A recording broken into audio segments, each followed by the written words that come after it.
Hello, everyone, and welcome to another match of Final Fantasy V Career Day, or Winter Tournament, where we have our losers semifinals between Dryzalizer and Zman. This is the game one. It is a best of three. And the format behind this particular tournament is that it is a four-job tournament where all of the jobs are drafted by the players in sort of a draft fashion. I am joined tonight by Judge Joe. How are you doing tonight, Judge Joe? I'm doing quite good. I'm very excited for this match. I played against them earlier, and it'll be lots of fun seeing them play against each other. Yeah, it's going to be interesting for you being on this side of the booth this time, so I'm looking forward to doing commentary with you tonight. Uh, to start off with, I will get these guys started in just a second, but our jobs tonight are going to be Time Mage, Summoner, Thief, and Freelancer. Any thoughts on those particular jobs, Joe? Uh, Summoner is all around a solid magic job. It can do lots of AoE, it can break rods, it can even break people with or provide defense. Thief is a quick job.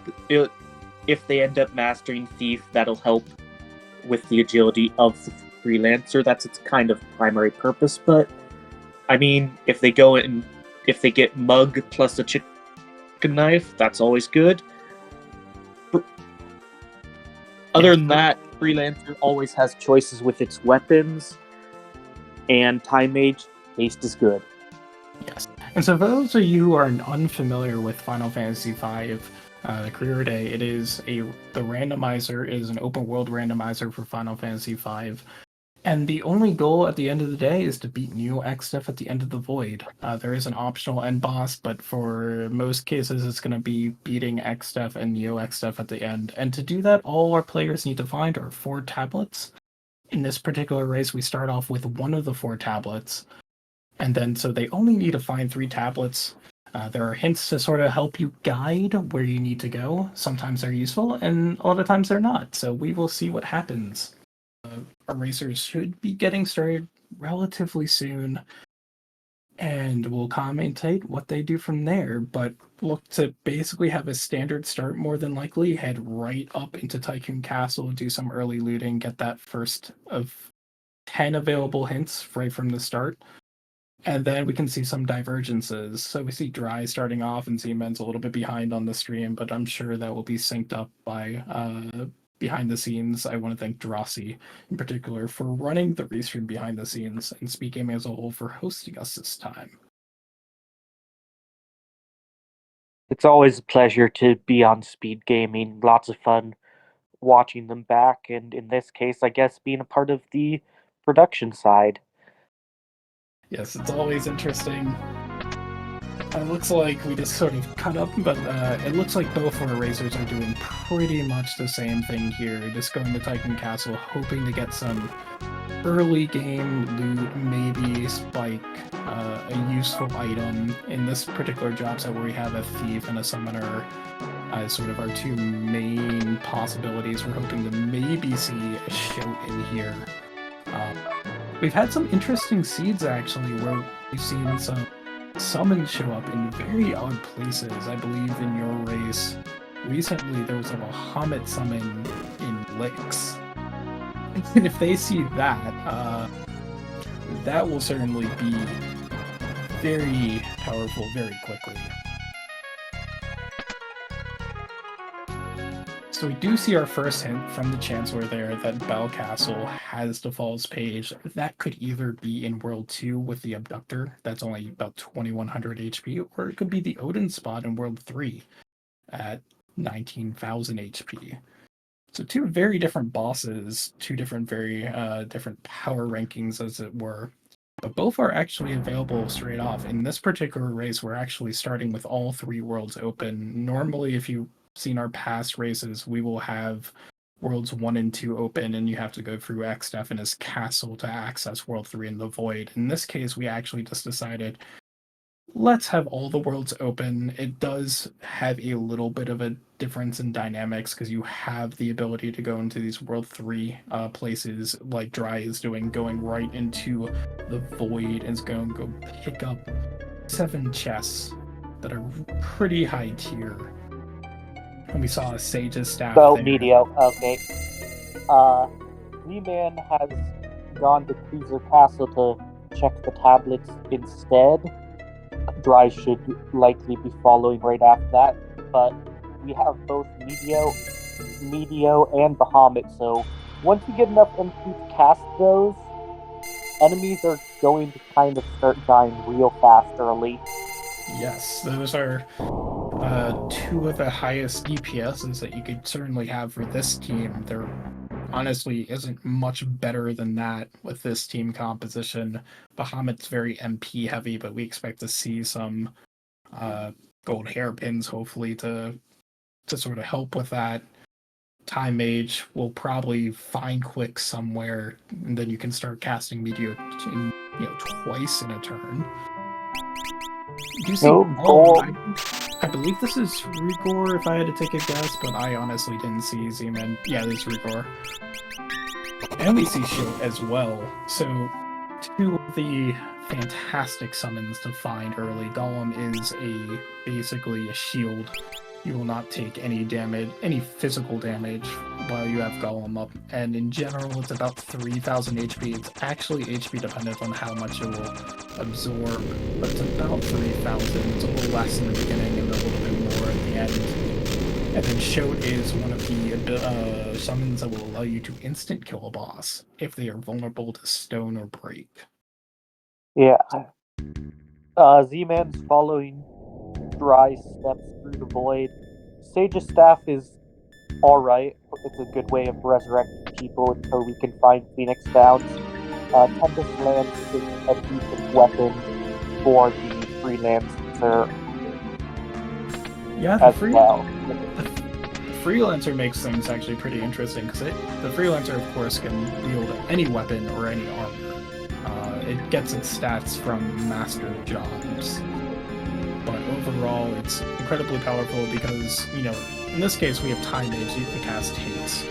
But if we didn't have Time Mage, you could wield a Masamune, which would cast Haste on a character as well. And so Freelancer is just, it's sort of a nice way to get a team together. At the end here, it's more than likely going to be essentially a carbon copy of a Summoner or a Time Mage that has either Summon or Time, depending on what job they are.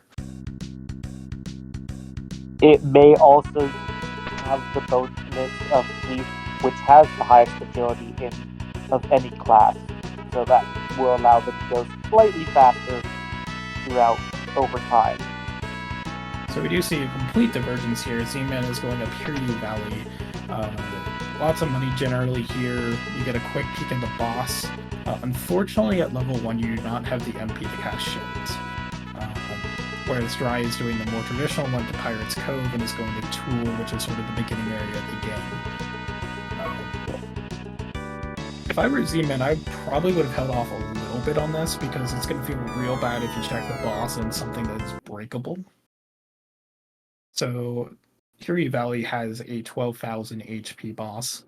The fastest way to beat anything in the game is if you can kill it without damaging it.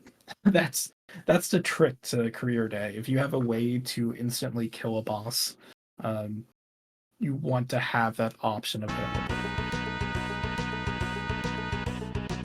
Dry has managed to find Haste, so Time Mage has 2 of their best spells already, which will be very helpful overall.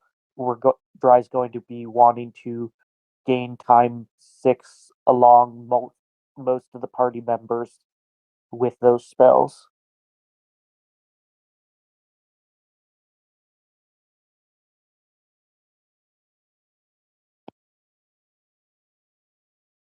We do see we get a Wonder Rod from the Goblin chest and tool, and I was sort of joking about this before we came live on air.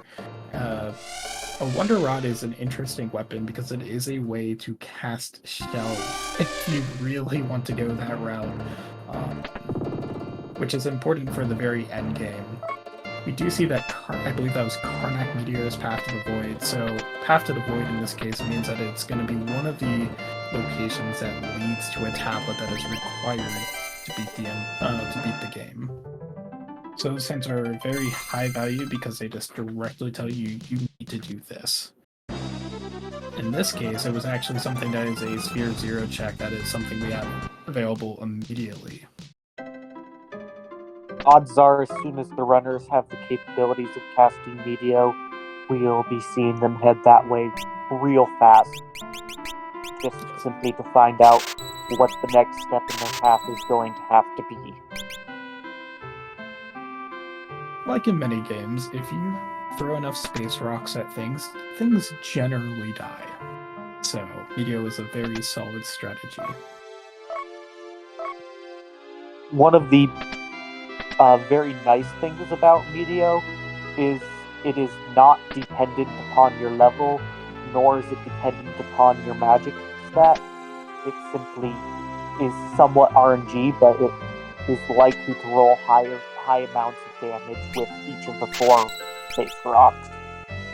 Yes, unless the boss has Shell.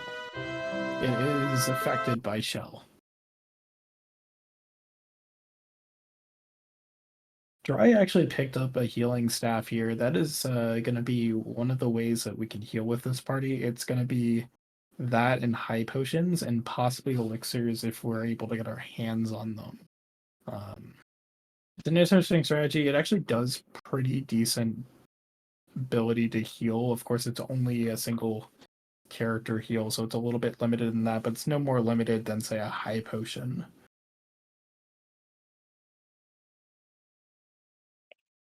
And we're continuing with shopping. Checking out Licks holds a fair amount of. It holds at 4 unique shops for World 1, so always a solid place to.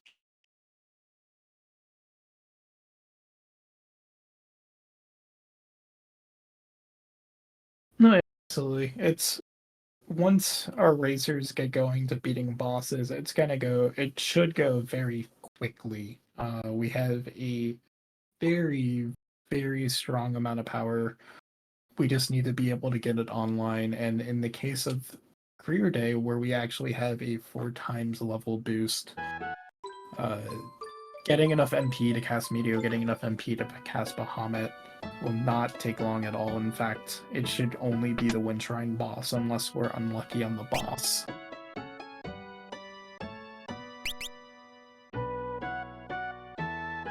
But here we do see Dry. And with the Freelancer having the Tempest Katana available, along with the Assassin Dagger, both runners picked up, that allows that should ensure easy completion of the Wind Shrine to kickstart the party. You do want to generally say walking up Wind Shrine, even if you think it's going to be a free win, because even though, well, in this case it's not too bad. We do have Time Age and we did pick up Float. But it's really, really painful if you don't save beforehand and you see Titan here. Because if you don't have Float available, it's just an instant reset. This is interesting. It's 250 HP to fight Go-Go. This is something that I would possibly think about resetting and coming back later. Go-Go is a 2.5 minute fight if you don't fight him. I would likely risk it and see what my damage is looking like. I believe with the Freelancer and the Thief, it should at most be a 2-shot, but... Yeah, the issue is you gotta get a 2-shot.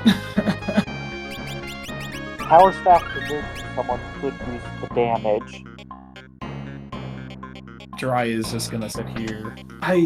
So the issue is Go-Go has high defense. And so I don't think a level 2 Freelancer, even with Tempest Sword, will actually do enough damage to avoid... He'll do, like, enough damage to get basically a double Meteor off.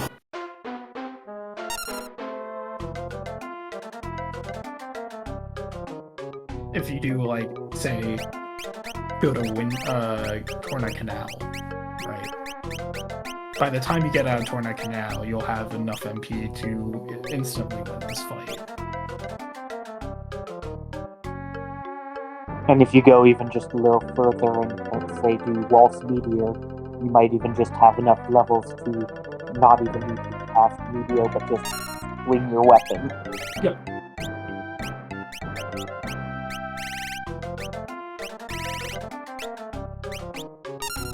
Possibly if you did do a power staff on a Tempest wielding freelancer, you might do enough damage. I would be sort of wary about that.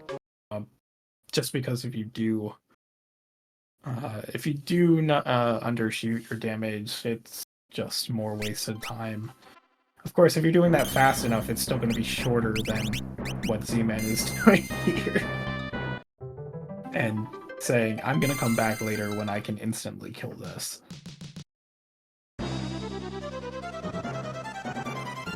While Dry is waiting for Gogo to eventually get tired of our party mimicking him perfectly, we see Zman going into Torna Canal. Shouldn't be too much of a problem here either, even without those levels. It's 650 HP at the spot. And we do get a Dragon, so we're actually not going to get HP here.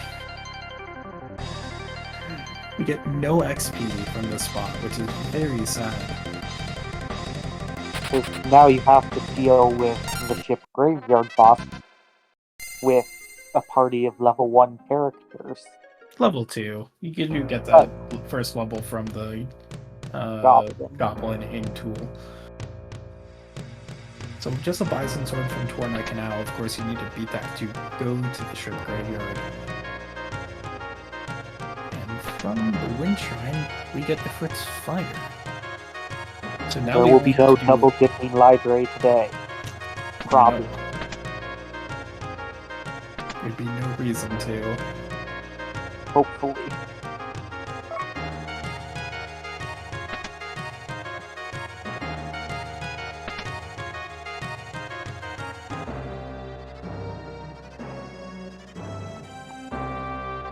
Ice Rod. I see that Ice Rod. I'm just thinking to myself, you know, if you had that before the Go-Go fight, you would just break a rod and be done with it.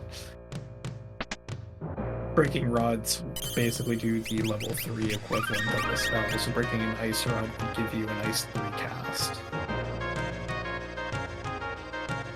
Which is useful. 27 MP, I believe it's 32 for Medio? And it is 66 or 68 for Bahamut. Now, funnily enough, you would get XP from this fight at Torna Canal if the Assassin's Dagger had procced on Zman's side and actually inflicted doom. But the Assassin's Dagger only seems to proc doom when you least want it. Alright, Archeo. Well, thanks to the switching form, it will not likely do much action, if any. So, very nice boss to find at this stage. Yes. And it is also so low in HP that you wouldn't be able to do a phase skip here anyways. Because every single method of action would be much more than each phase has. Archeo Abyss has 5 phases, 4 of them are hidden, the last one is when we get this sort of sprint. Theoretically, if you were to kill a phase via sap, basically by breaking a Venom Rod, Bio, or doing a counter with a Monk, you skip the rest of the phases. Otherwise, you have to go through all 5 phases. Doesn't matter if you're doing quad 9s with every hit, you still have to hit it with 5 different actions. Medio does not kill more than 1 phase. Nope. I don't know if you were to use Quicken Meteor if it would do 2 phases, actually. We get another shout for our troubles.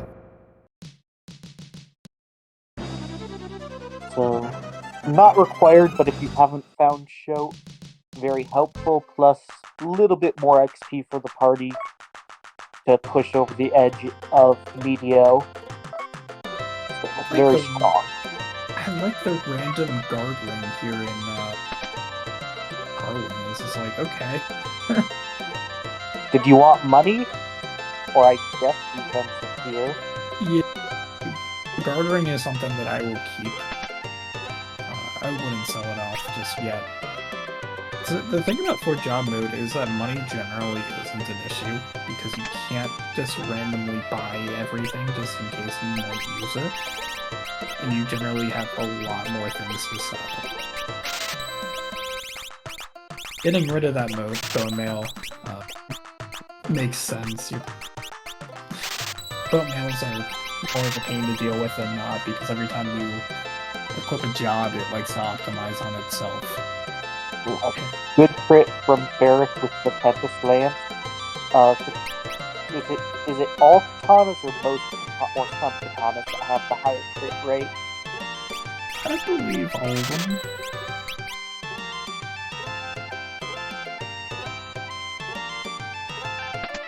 They're pretty low attack power otherwise.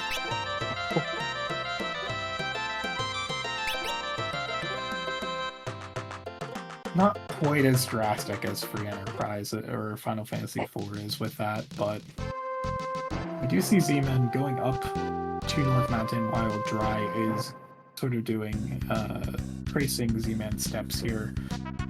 This is a check that some people like to leave until they get the Mirage Radar and can check both spots at once. It's an interesting concept because realistically, if this has something and you're leaving it behind, you have lost a lot of time for about a minute and 30-second possible time save at most. So. Yeah, once or twice I've run into difficulties where this has directly led to the Mirage Radar, which has gated some very important power threat for a scene. And that happens. We do see another instance of Golem. So if you didn't have Golem, like I believe Dry does not have Golem because he didn't go to Rugor, he will get Golem. The Sage's Staff is very effective against undead. These zombie dragons are very clearly undead. Seaman probably doesn't have. He can't summon Bahamut, so not likely to have the power to take out Golem, unless Eo maybe. See, oh, he did. Nope. Okay. Normally Golem has pretty high defensive, so I was surprised. Wait, either if you wait long enough, or I've noticed sometimes it's either physical or magic against Golem will just randomly drop to doing like no damage at all. Well, Golem has a very high defensive stat normally, but it might be well scaled down there. You see Dry doing the big XP spot of really World 1 in the Walson Meteor, the Puro spot. Being the freest of all fights. Prize doing Ranu and not shooting the level 0 sergeant back there. Does the wolf running away reduce your XP in any way? No, I believe all the EXP is with the sergeant. Oh, Assassin Dagger proc. It is the least necessary proc. The second least necessary. The least necessary is triplets, because then you just full heal the triplets. And that's never fun. But Z-Man following through, got the Walls Tower key, and was going directly there before checking out the Walls Meteor. Certainly saying, I did the check of North Mountain 1, I am going to follow this. Because I do not believe my opponent is going to do this. Ramo. I believe you have enough MP to cast Space Rocks, but it doesn't really matter, the spot only has also 1200 HP. Space Rocks, although lethal, is a long animation, if you're able to go and kill it in 1 to maybe even 3 hits, it still might be a quicker method. Oh, in this case, it certainly is. You see Dry Definitely going into surprising. Wolf's Town. Sandworm bait. Alright. Well, it's a The chain chain. continues. An The early age-old chain would be- question, is the bait bait? And so this is interesting because in open world, there's a good chance that this is all bait.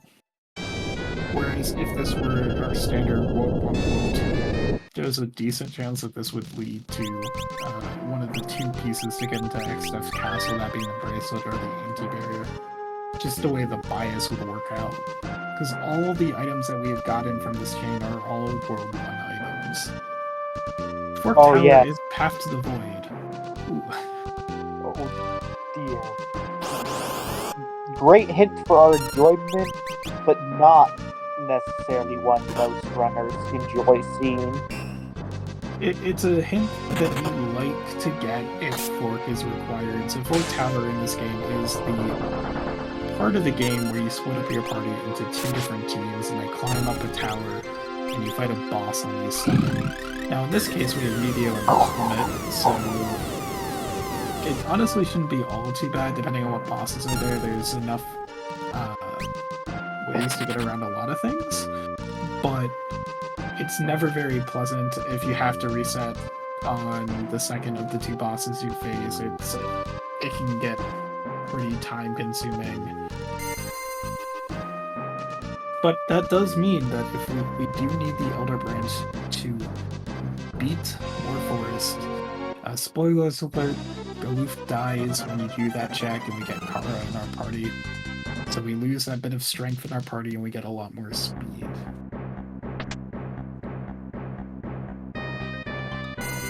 It is always fun when you get the party change. Not something that happens necessarily every season, but so it's always nice to have something a little different. I do see a gold hairpin dropping, so this is one of those times you actually like to see gold hairpins. Well, you always like to see gold hairpins, you can sell them for a lot, but a lot of times in like these mage-heavy seeds, they just don't like to appear. Gold hairpins have the MP cost of any spell, so Medio goes from in the 30s to being in mid-teens. Bahamut goes from basically being a very high cost spell, AoE spell, to being at least reasonable. I'm surprised that Zman didn't try to attack with the thief before Go-Go decided to give us a speech there.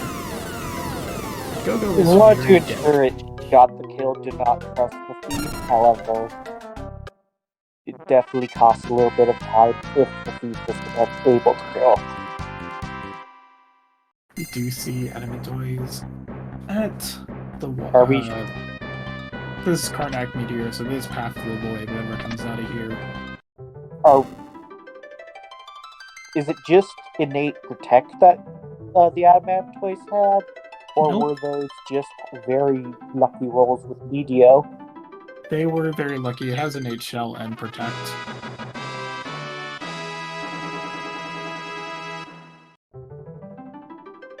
But the Karnak is Path of the Void hint very quickly and swiftly came to an end, leading to our second tablet. So we are halfway to finishing this game. Of course, we know that one of those tablets is going to be through Fork Tower. Now, that being said, just because Fork Tower is Path to the Void doesn't actually mean that it's necessarily required to beat the seed. If, for instance, whatever Fork Tower gives to lead to that tablet is one of the key items we may be able to get elsewhere, say through beating Xdef in this castle, which is a fun little twist in this flag set, then we can skip that entirely, as we suspect happened the last time we were in on SpeedGaming. And Ancient Library's hint is telling you that you are in the right place. Very much so. And we have the entire library available to us.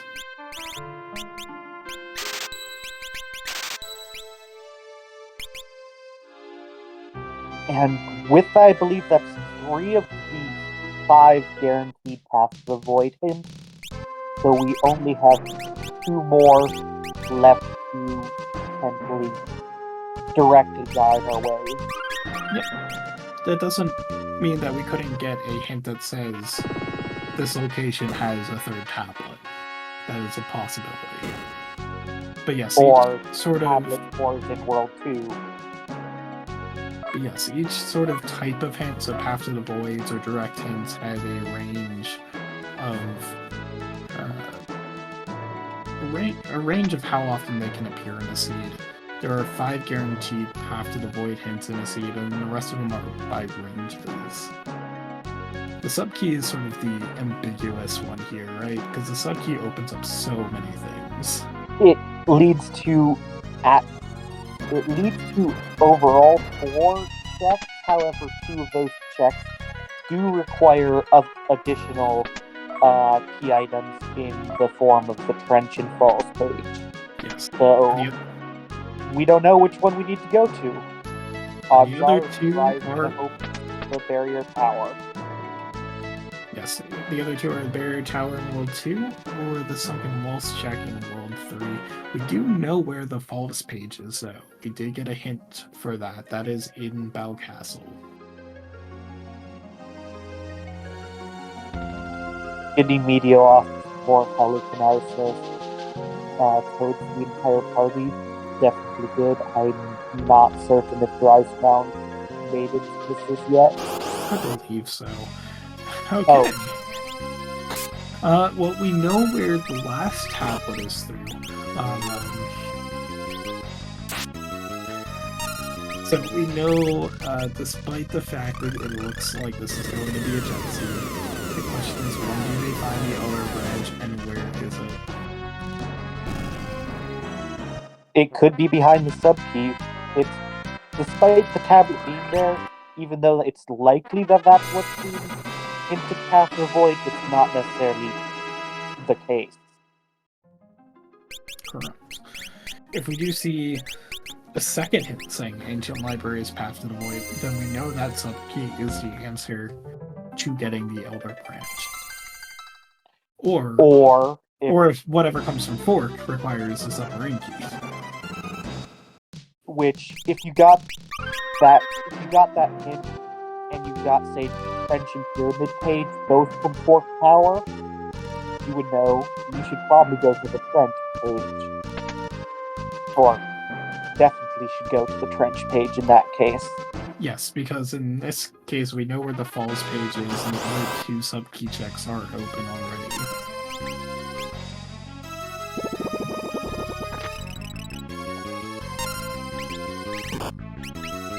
But we do see Zman doing the Shiva Commander fight. I believe this is taking immediate, which we did not see from Dry. Dry is looking to doing some shopping, getting some more hints. Maybe we'll get a direct hint to say where the Elder Branch is, because he does know we also need to find that.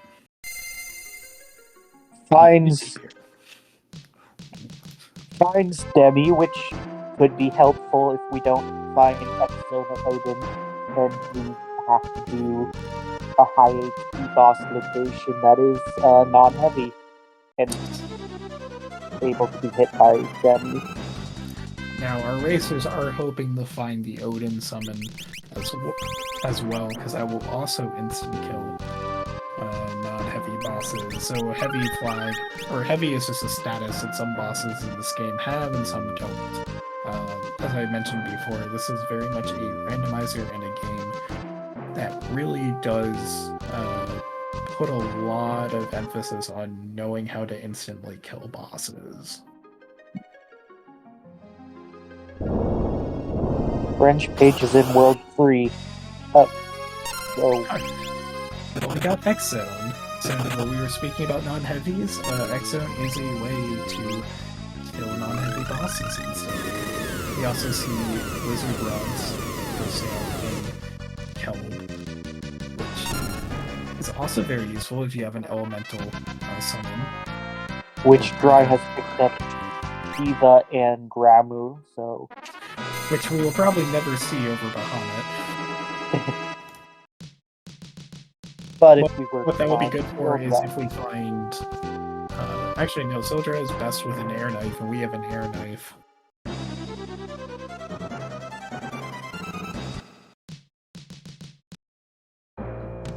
Leviathan is not boosted with a Wizard Rod.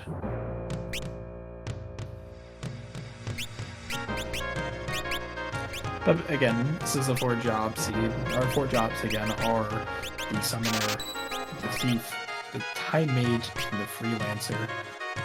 Standard 4-job rules. You have 4 jobs, those are the 4 jobs you have, and the abilities that you earn on those jobs are all you get to beat the game. I did want to bring up the anti-barrier that Zman got. That is one of our 2 key items needed to beat Fly Nexus's castle. Anti-barrier gives you access to the Greg 1 fight, or the Gilgamesh 1 fight in the basement. If you get the bracelet and the anti-barrier, you can climb the entire castle and then fight Extef in this castle, which is not strictly required in the seed, but does give you advantages if you do that. Which we will probably talk about if we do find the bracelet in our path here.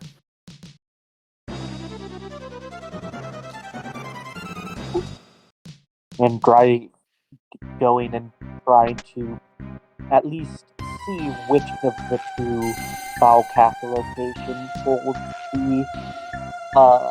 the Falls Cage and finds Guardians. But with some good luck on the Meteos, is able to kill most of the targets. Yeah, and this is something that each of those Guardians only have about 600 HP or so. So it wouldn't have been too bad either way. It's faster if you can kill a lot of them at once. We do see that Dry actually did put time 6 on a Thief rather than summon 5, saying that I want Meteor to come out fast. If he put on summon 5 instead of time, then he would have been able to first cast Bahamut. And sort of a preference here. Bahamut costs a lot of MP, whereas Meteor is less costly. And does a little bit more damage against single enemies. So that's probably what his thought process here was.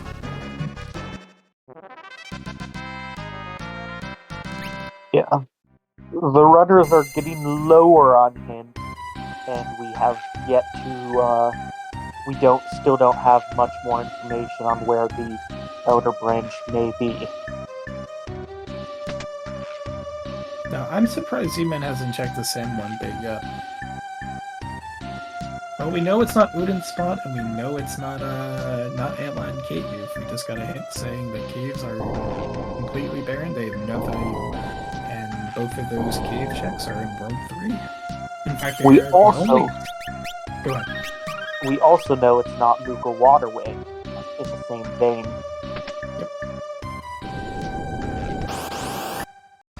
So we will not be seeing Boko being taken for a walk in World 3 today.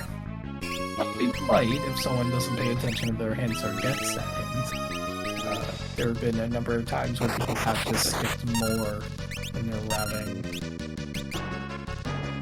Nothing good in the 2 more chests. Those are the vanilla chicken knife, brave blade, the choice that you have. And like vanilla, you only get to choose one.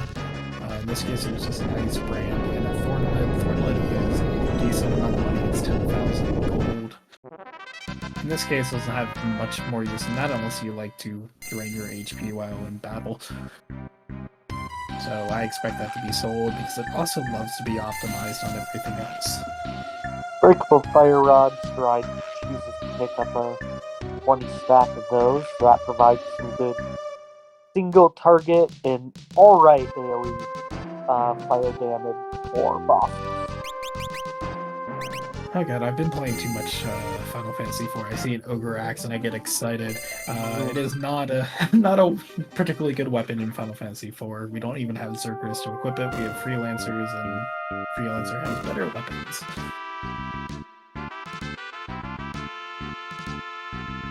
Try getting this hint. Anti-barrier on World 1, which the men had known.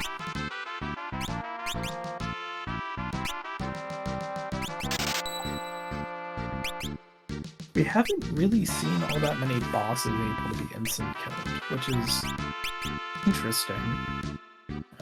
They will show up eventually. It's potentially good news for our Fork Tower exploit. Yes, if they're the Void and Fork Tower are the ones that you really want to have instant kills available. If you can make that fight easy, you take advantage of that. However, we also haven't seen Necrophobia, and that's less fun. In the Void, that would be a problem. At Fork Tower, it is significantly less of a problem. It's unpleasant, but Necro in Fork Tower only does do the level 2 spells on the barriers, and Choke is a very useful spell.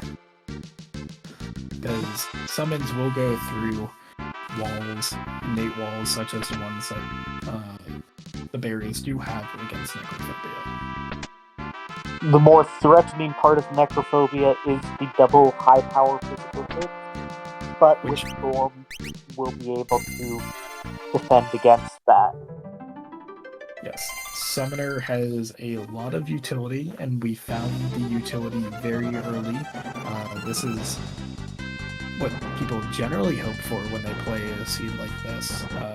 Occasionally through this tournament, if you look back, people have chosen Summoner and have gotten basically no good summons for the entirety of the game.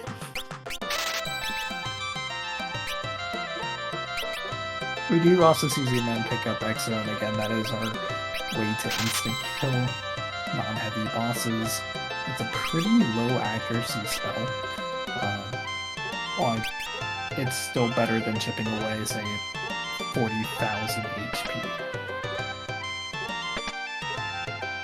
More Golem. Interestingly, it looks like Dry is flying Crescent rather than doing the catapult check, which kind of leads you directly to Crescent instead. Yeah, this is an interesting choice.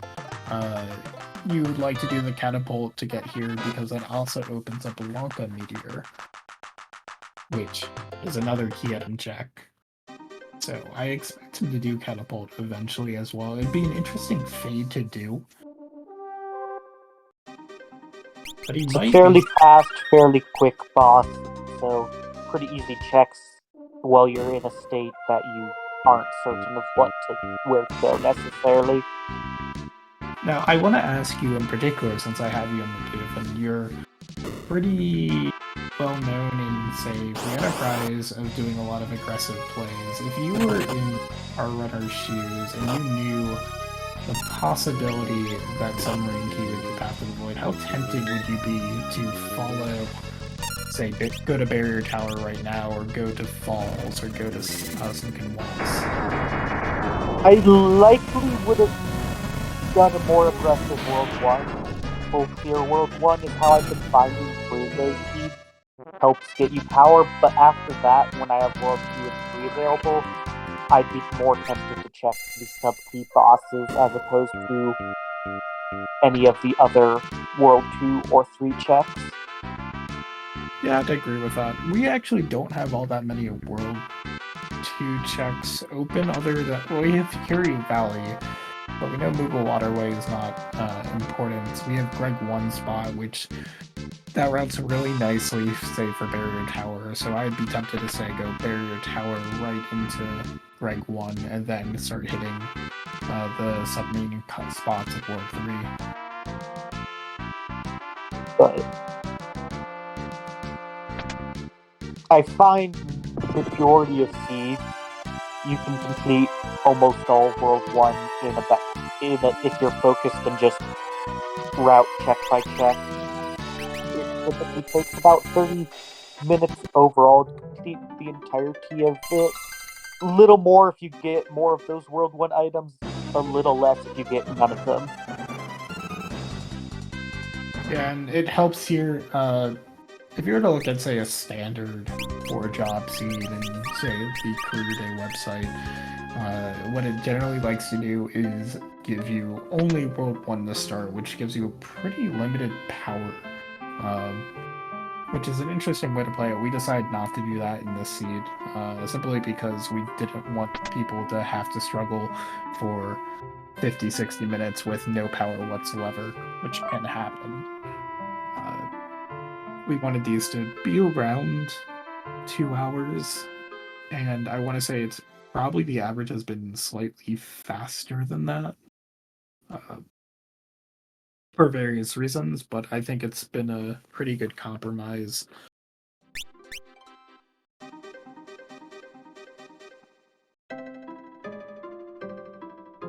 I believe that was Long Meteor that we just saw, so I don't think we saw anything from Catapult or Long Meteor. Nope. We do see Dry going to Moogle Waterway, which we know is not going to give anything. Where was the Adamantite from? Oh, the Adamantite was from the Catapult, Okay. Sorry. Yeah. Fair enough. So we got something, but it's not something you like to necessarily see. It's not hard, but it is definitely a longer walk than it can be. So you got Dry going to Moogle Waterway. It's a 5,000 HP spot. Maybe he's just down here doing the tests, which are pretty high tier for what you would expect. One of them. What do we got? We got Gargoyles. These are nice to see. Meteor probably does pretty well here, and you just, whichever one survives, just hit it. About just over 1,000 HP left. Or just casting another Meteor. Very dead.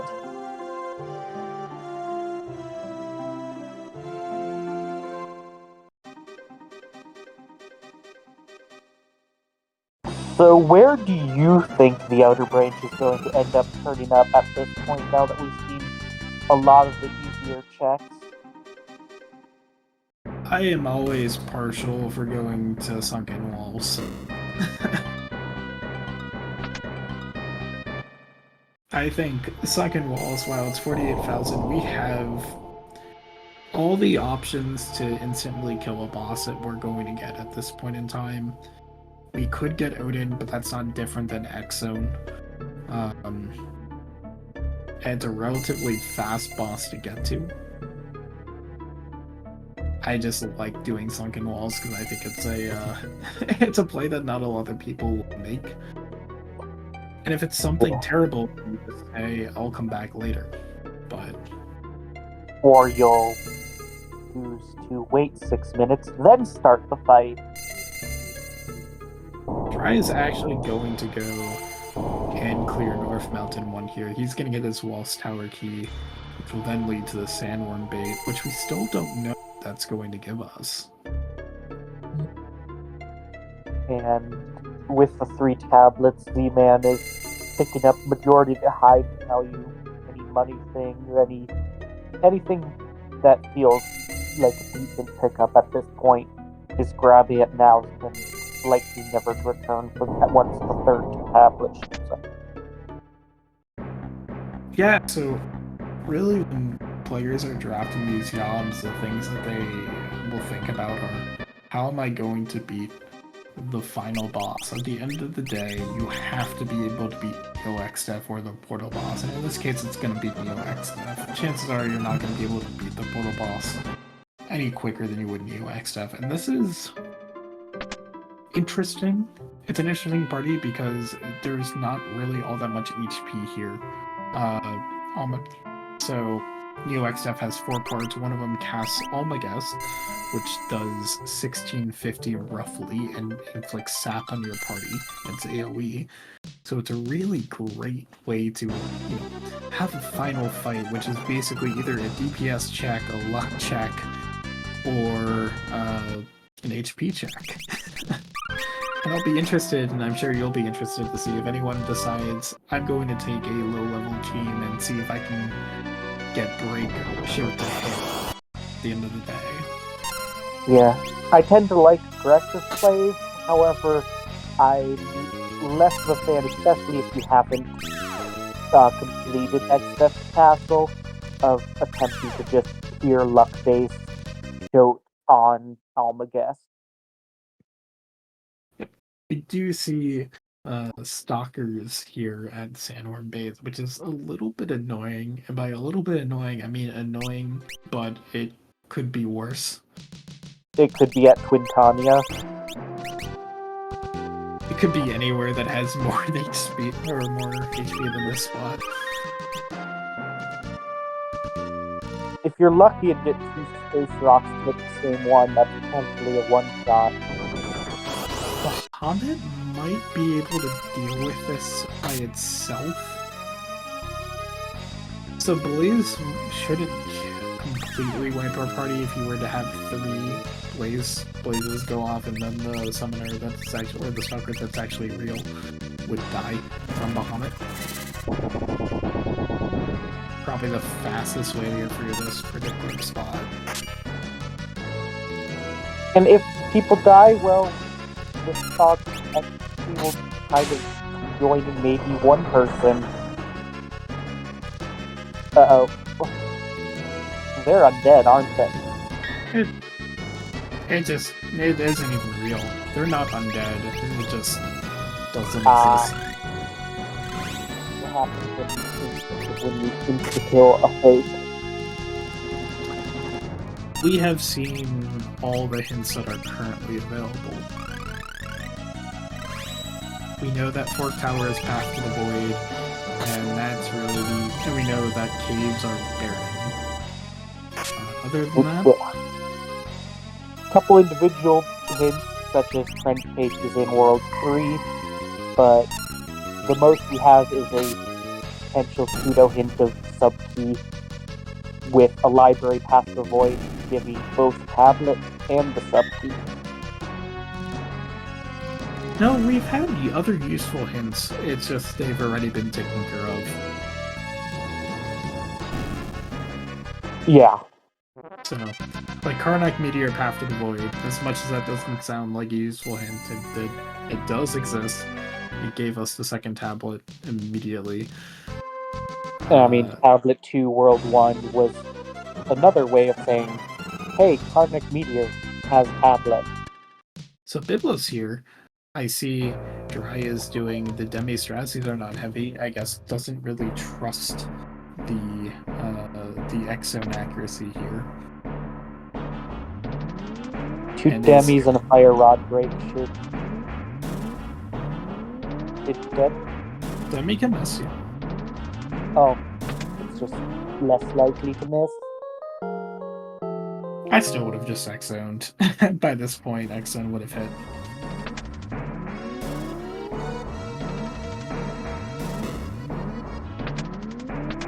Yeah, if there's a risk of missing either way, I probably would have also been feeling more likely to X-Zone them. But it's good to see through the Biblos fight, here. that's what matters. This is the higher HP boss of the 2 up here in Flying Lanka Ruins.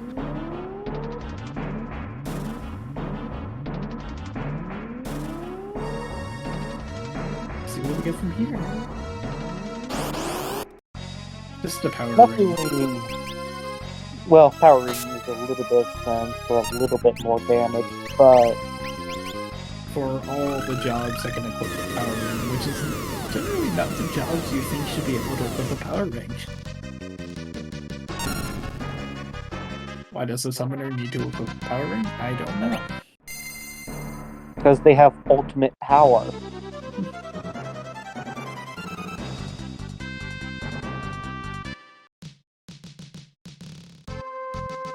But Dry's running through, only picking up the ones that can kind of just touch along the way. Because at this stage in the game, we have a lot of high-value things and don't necessarily need nor is it likely to find something truly helpful in the Adamantite area. No, these are all pretty low tier checks. As an I've aside, seen though, we Haste are. 2, but not often. And we do see Greg 2 here at the at this spot, which is a nice place to find Greg 2. Not very threatening at all. Greg 2 is one of those bosses that get very annoying very quickly if he's at a very high HP spot. I guess we're happy that we managed to low roll enough to not do half, but then hopefully high roll enough to do more than half. So this is funny because Greg will buff up here. He'll do his buff up phase, he'll jump, and then he'll die. If we manage to get the full... Yep. I didn't do the math exactly. I was surprised we didn't hit the buff up phase from the first of the Meteos. Yeah, we need about 4,000 or so damage to get him to that buff phase in that spot. Yeah. I believe what's left for runners is the anti-barrier grade 1 spot, Kiru Valley, and then Barrier Tower, Falls Cage, or Sunken Wolf. That is correct. I expect Barrier Tower into Greg 1 spot will be the play here from Dry. That's just what really does make sense, but he's gonna go here to Valley, it looks like. Dry did not loot this place earlier, I don't believe, whereas Zman actually did. Gives a little more money, decent stats, and it's fairly quick. Just maybe a little less dense. Yeah, not a bad play. I favored this spot for way too long, several times. I favored this spot forever, several times. Yes. It's really fun when it has in a normal normal crew AC where it has Summoner. You just never go here.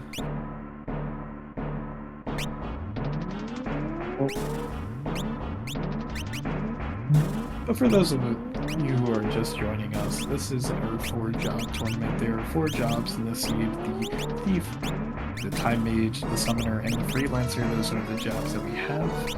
And our goal here is to collect 4 tablets, of which our racers currently have 3. Collect the 4 tablets, go through the Void, and beat NeoXDef to win the race.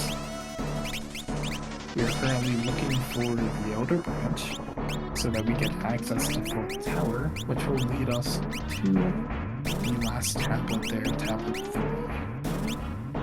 There's also potential option if we find the bracelet of managing to pick the correct option. If you complete XF Castle with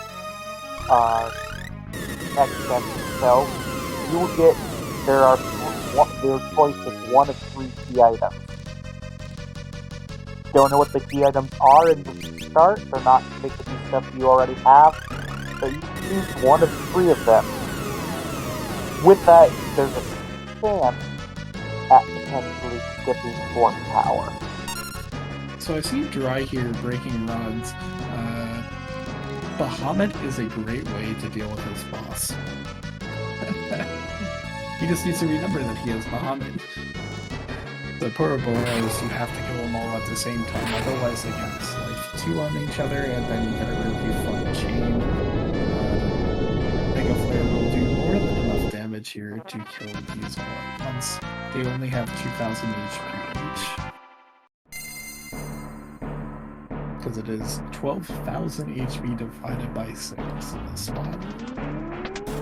They are insta-killable via Exona Odin, however, Odin, despite insta-killing all of them, does not prevent the life counter, so you would have to be Odin until they are out of MP. Yes.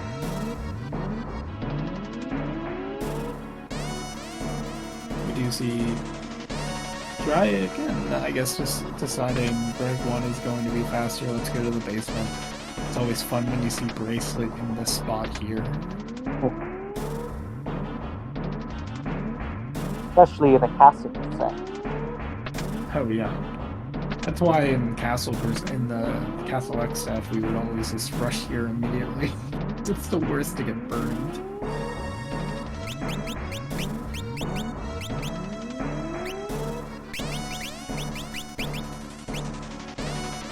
Odin! So Odin here, technically you could break Odin with Shout here. It's actually not as bad of a chance as you might think. This is the lowest rank spot in World 2. This is, the first boss fight you get in World 2. But in this case, it's much faster just to kill him outright.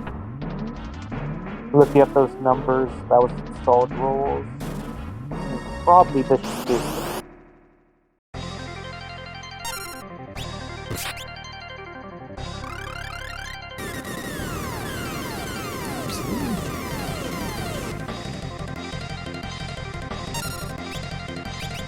And a double lance for our troubles. Nothing So, we particularly want.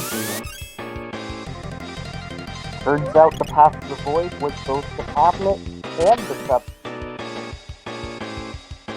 In some fashion, yes. Wonder if Dry is gonna go into second walls first. Or maybe potentially the fall.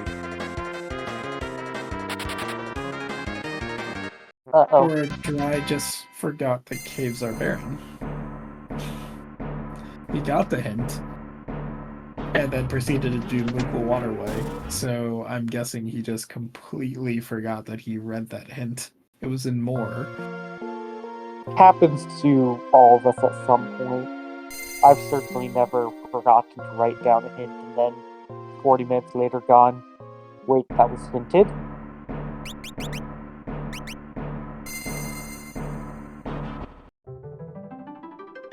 We do get to see what is here at the Antlion check. Will it be Antlion? It is Greg Ford. This is an interesting... Well, no, there's only 8,100 HP here, so we're not gonna get Greg something. Now, Z-Man, on the other hand, has chosen to fade Hero Valley and Greg 1, and is going straight to Sunken Wolf. Yes, which would be my play. Just because I like doing something like this. We have not seen Necrophobia.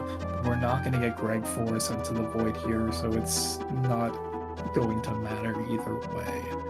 I was going to comment that if you wanted to send Greg 4 to the Void,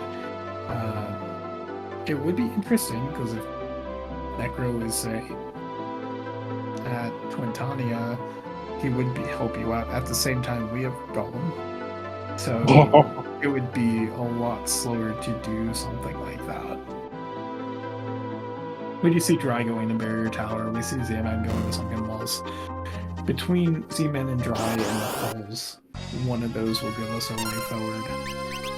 Again, X-Zone here, this is a boss that is weak to break, and is non-heavy despite it being an elephant.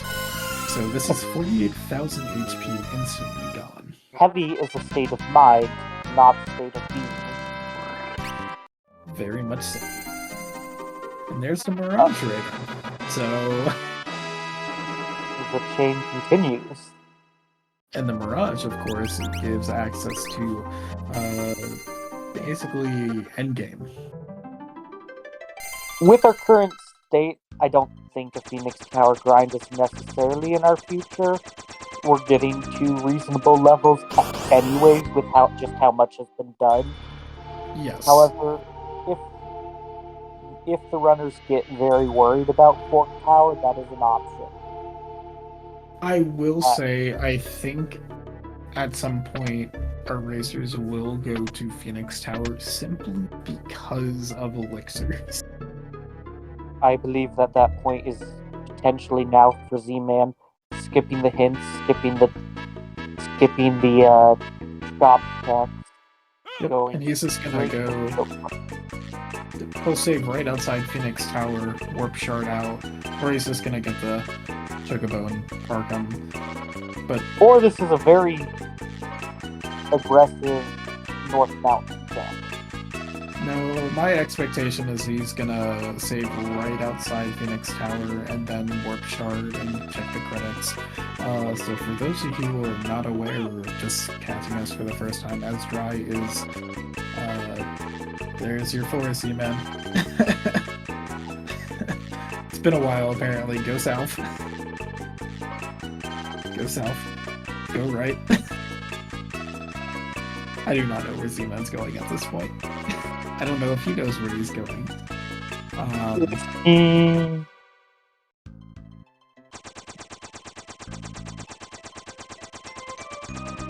Yeah, I don't know. But anyways, the Phoenix Tower. So in open, here's something that was discussed pre-tournament. The Phoenix Tower is a place in vanilla where you'd be fighting magic pots, and you would then go and,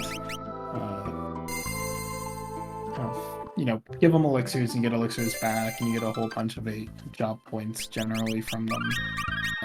In Career Day, they have basically 0 health, 0 defense, and will give you basically max XP, max money, max job points, max everything, and they'll give you an elixir on top of that.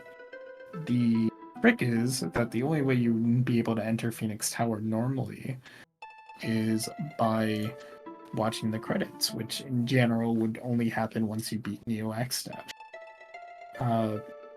Just as an aside here, we see Dry getting the Hiryu call from Barrier Tower, and we'll be chasing that as well as a World 2 check. But anyways, we will see the code to the void happen on Z-Man's screen here. Nice little code there. He wants to write those 6 letters down. Is that... That's an I L. only see 5. I believe that's an L, because the spacing for an I is slightly different, I believe, in that text. So the code of the void will get you into Phoenix Tower, and from Phoenix Tower you can then kill a whole bunch of magic pots, and then suddenly your levels are significantly higher, your money situation is significantly better. Overall, a good time. The only reason why we're able to do this is because we have alternative modes in Career Day in the past, such as Bingo, where we wanted a way to reach the credits. And so talking to the Chancellor in World 3 will give you the credit sequence, which then opens up Phoenix Tower before you even beat the game. This is something we're allowing for this tournament. I will be perfectly honest in saying that I believe in future tournaments and future races it will not be allowed. It is significantly changing how you play the game. And it wasn't high. Yeah. Woo! And we found Titan. But we both have enough HP and can go slow.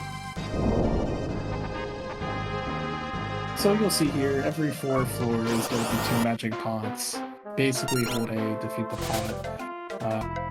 I guess Z-Man saying I only want 3 characters to get HP, that's fine. That's fine. XP is split between party members here, and so you actually get a little bit more XP on your surviving party members by having 1 or 2 characters down. So if you wanted a level 70 character, the way you do that is enter Phoenix Tower with 1 character alive, and do all 12 pots. For 10. If all you need is 1 strong carry to the end, that may be the way to go. You would certainly have enough HP to survive all my guys at that point.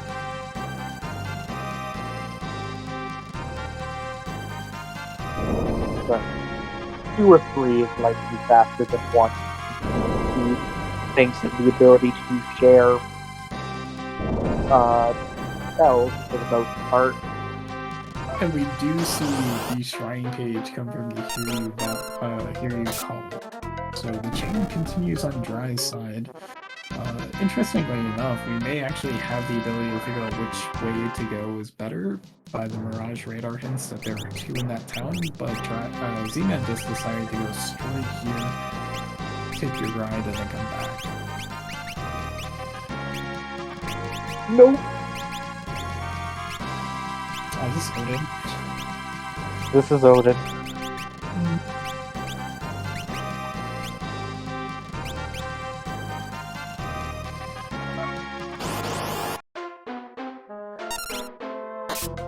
On the bright side, with these unnecessary checks, Dry is giving just a little bit more XP, which if it's the right path, you'll assist if Dry never ends up finding the Mirage Radar So or any sort of easy drive.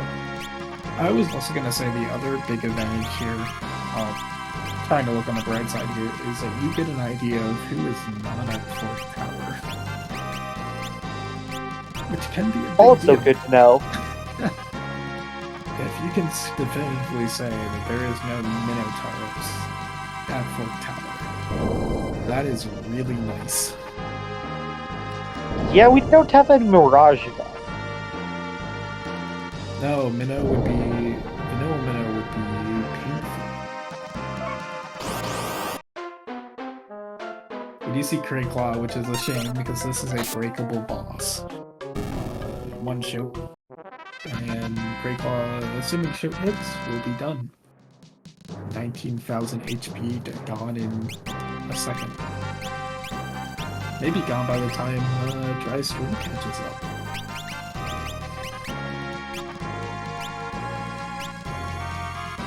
But even if we miss what is here, we know it's not a key item.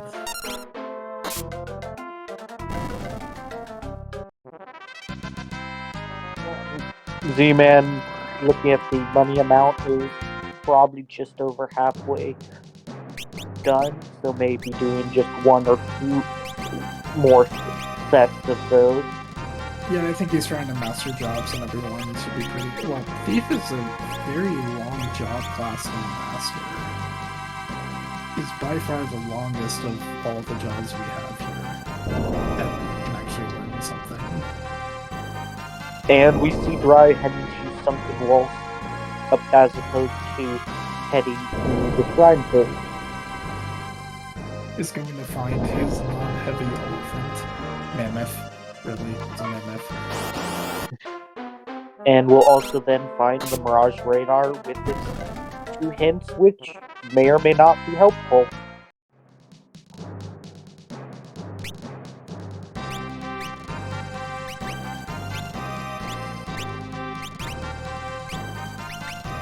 You end up with about 600,000 gil if you come in with nothing through the Phoenix Tower. So, getting there.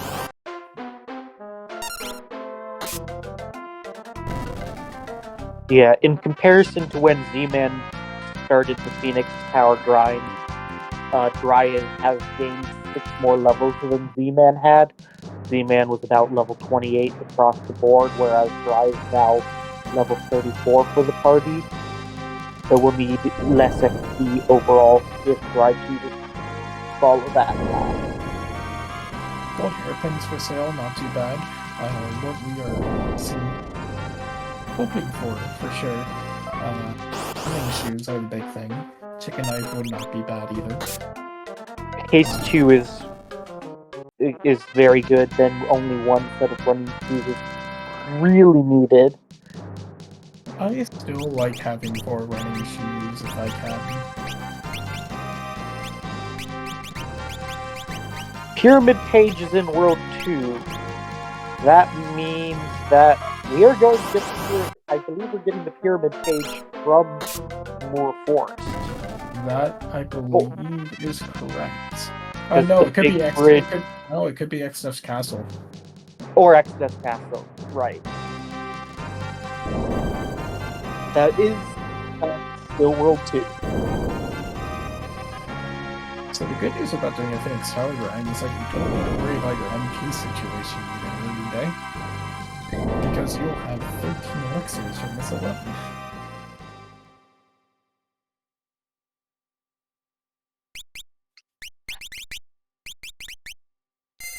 So, it'll be interesting to see, 1, if Dry does a Phoenix Tower grind, and 2, where Dry goes from there. Z-Man, I suspect, is going to be heading over to the Bahamut check, but Dry has 2 options now. 3, but has gotten 2 options from what he's chosen. Did he not check the hint either? Z-Man? No, Dry. Dry did the hints. Okay, I just... Pyramid No. Page World Oh, 2, okay, yeah. World 1. That's right. We do see a ribbon. That's a very nice find. Our I'll freelancer take can equip one. that. Yep. You take one because that's all you can actually equip. Beast Killer is solid. A Dragon Whip would be very nice to find. Dragon Whip or Dragoon Spear. Both would be very nice for the Grand Cross. Dragoon Spear for a bit more damage. Dragon Whip for the... paralysis. Yep. We do see both Sildra and Odin and Mirage. Both incredibly solid spells. Odin is the way to kill non-heavies by a summon, and Sildra is going to more than likely be the way we actually deal with Neo-X stuff. It is lower cost and faster than Bahamut. It can be boosted by Air Knife, which we do have one. And so I expect that to be the way before runners deal with the final boss. Spam Water Dragon. And Spam Dry is Wind Dragon. currently electing to fade Phoenix Tower Grind, which I do not dislike that play at all. No, I don't either. If you were hurting for money and you saw like running shoes in there, then you'd be like, okay, let me go and at least get some money. Yeah, then it's a matter of, is like 4 minutes worth a bit of XP and the running shoes, or do I want to, or am I willing to just accept not having as much of those running shoes as I want? Again, elixirs are also very nice to have, but yes. Yes, and 4 elixirs, which in and of themselves cost like 120,000 if you wish to. You. Yeah, this is So how's that shrine page looking? I believe it's looking pretty nice right now. Same with that Falls page. Minnow is Without not finding going Mirage, that's going to be 4 running shoes. It's going to be tough to keep up with the lethality. Yes, Minotaur is, no matter where he is, it's the effect of not being able to use magic is tied to the boss. So, you cannot use magic against Minotaurs no matter where he is. At 40,000 HP and high strength, you would not be wanting to do that. This out the real way to deal with the fact that he will counter with physicals. Your summoner and your time mage are all worthless because they cannot cast spells. They can break rods. They can break rods. 1,000 HP at a time.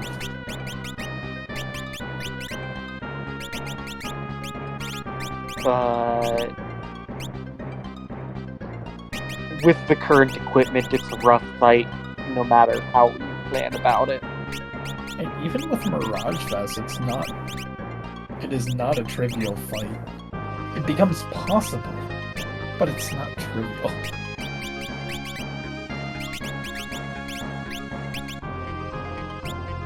If that minnow fight is required, we absolutely see a PT grind from Dry. Just to get HP. Or we end up with haste 2 and a pair or 2 of running shoes and maybe deal with it that way. Haste 2 is not going to matter for Minnow. You can't cast it. Right. Maybe we'll find a Masamune and a pair of running shoes and deal with it that way. There we go. Oh, but yes, we do see Z-Man going to the Falls being his only option left here. Didn't even check, or maybe he did check the Minnow, and I just completely looked over it. And we see Dry going into Shrine from that barrier tower here, Hall chain. While certain boxes here have a bit higher loot. Maybe you get something useful. Genji armor isn't bad. We do see Necro, so those of us who are hoping for Necro to be, say, in the Twintania spot, unfortunately, no, he's here, or he's pretty easy to deal with. Also seen Minotauro. Unfortunately, Omniscience is not terrible. We have Sildra, so Omniscience weakness is indeed a win. And Sildra is window. So Dry choosing to forgo fighting the Invisible, also not going to attempt to find the Pantera, and instead is just going to finish leading the rest, I believe. Yeah. Dry likes to run away and sometimes try to reopen the chest for a different fight. In this case, it just decides to skip it, says, what are the... In reality, he's probably saying, what are the odds that this is exactly chicken leg for running shoes? Rhaegar. The sword that can always miss. And it is indeed one part of the name of this which is Wild Ragnarok. Well, Minotaurus is certainly a wild fight.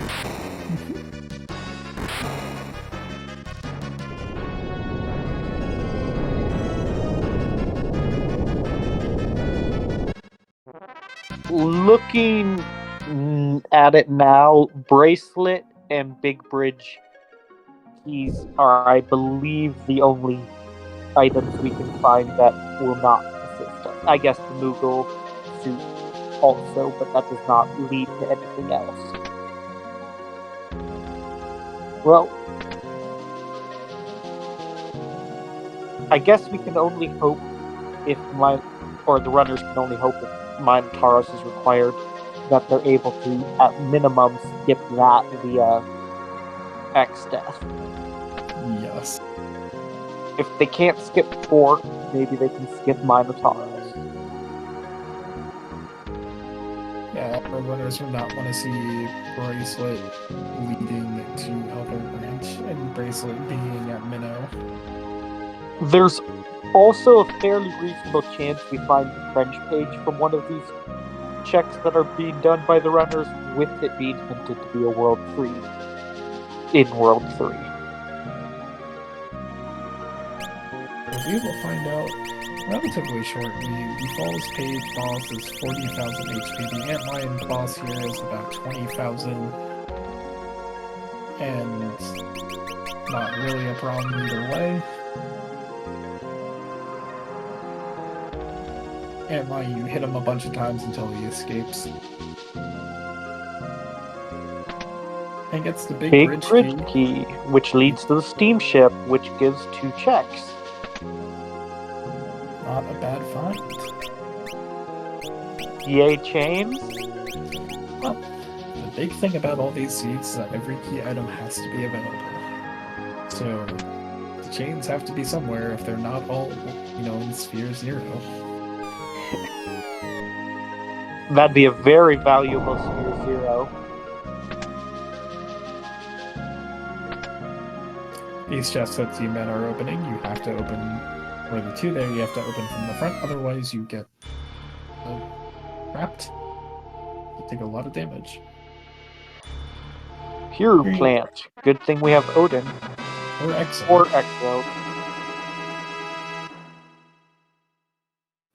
At this point, I would have the Thief have Summon 5. Just simply because Summon 5 has you both break and non-heavy, whereas Time only has non-heavies. Plus, you have Sildra for multi-target bosses, such as the triplets. This fight, not too bad if you picked up a ribbon. Not the video leads double counter. It does. It's not a fight you want a medium. This is a fight you want your freelancer to do things and just your freelancer. We have a ribbon. Yep. Or an Aegis shield, but probably just a ribbon. Well, I hope Z-Man bought a ribbon from the Mirage there. It's useful for X stuff, so I would be surprised if he didn't. This is 40,000 HP of shield. It's not ideal. A golem will help a lot. Just need to make sure you have a healthy supply of stuffs.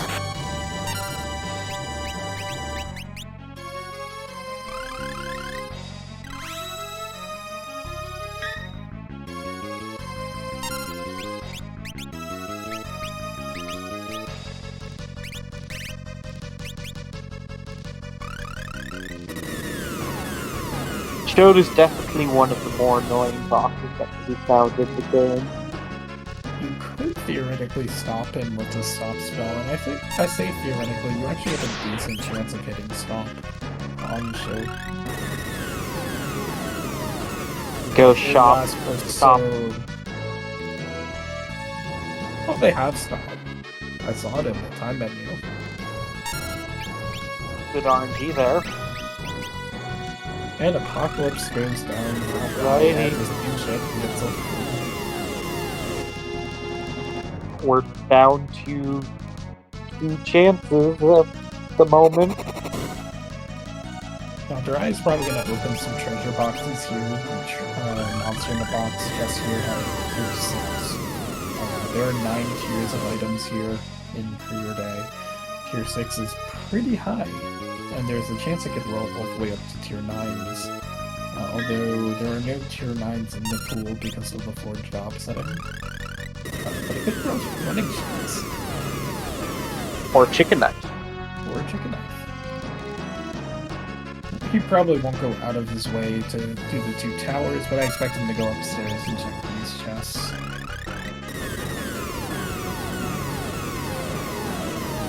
Thwack.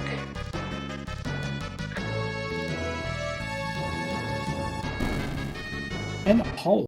That is huge, because that will do massive damage to Grand Cross at the very end. Also, if Shode is required, which it is not,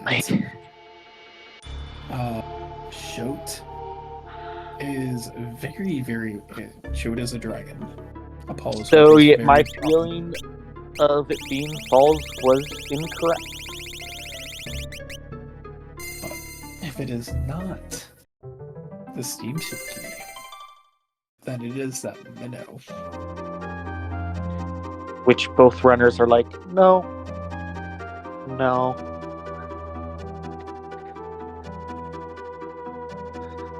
Which is the only correct response to minnow being there. Yeah. So I each- saw that hit. It hurt. So each spot has its own ranking, and basically how high the rank is how strong the boss is, and it scales based on which spot it's at. Bahamut's spot is only outranked in World 3 by Sunken Walls. So that is the only place that it's worse to see it Sunken Walls in World 3.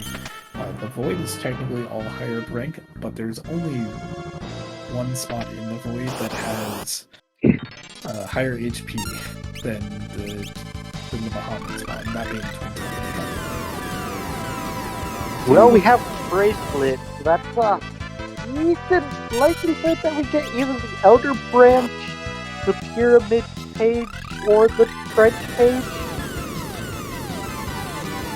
Well, I think it's got to give at least 2 of those. Well, I'm talking from XF himself. Oh, What I mean, I was also just saying, Yeah. we get 2 of those because we only have 3 World 2 checks left, and one of them we don't have access to. Yeah, and Elder Branch only is 3 key items, and we're missing 5. Does that mean we found almost every zone? Yeah.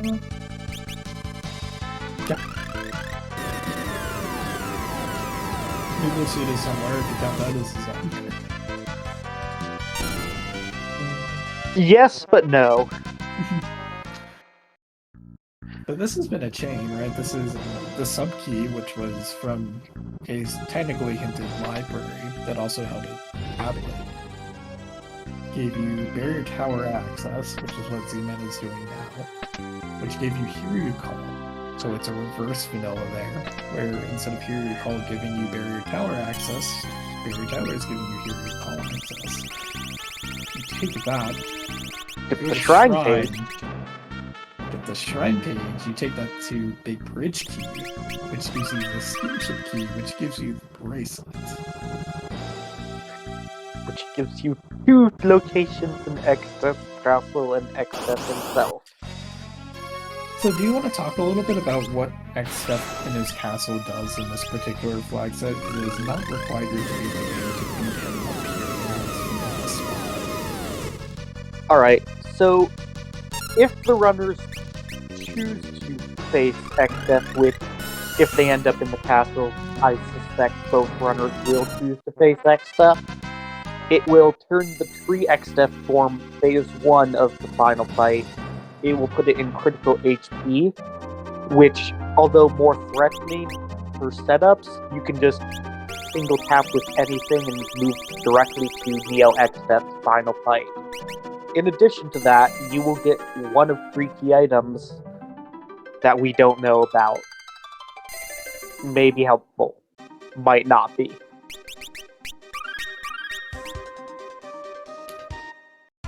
Are we at the point where we can definitively say that a tablet has to be at Fork directly? No. I believe Fork Tower, at this point, Can there's only still hold a the trench decent chance page. of Trench Page being in Fork Tower.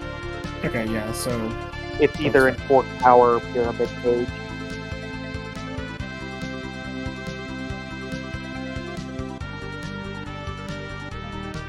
Which Pyramid Page could be in XF Castle, and then Pyramid Page could lead to the Trench Page, and then the Trench Page could lead to the Moogle Suit.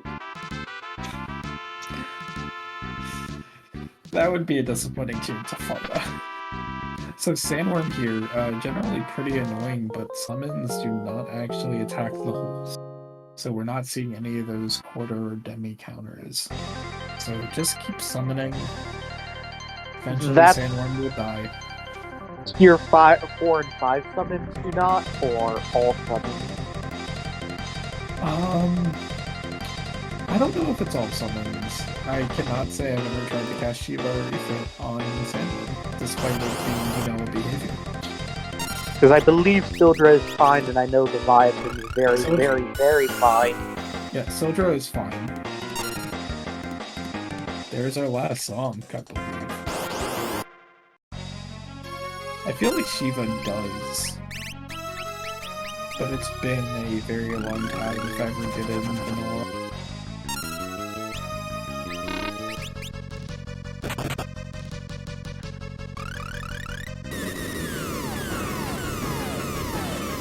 And we're back down to one in excess away from Minotauro. We need it, but also guaranteed a chain.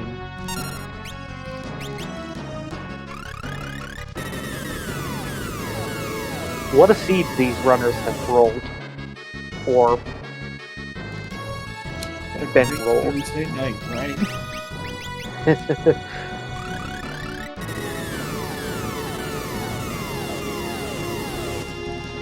Okay.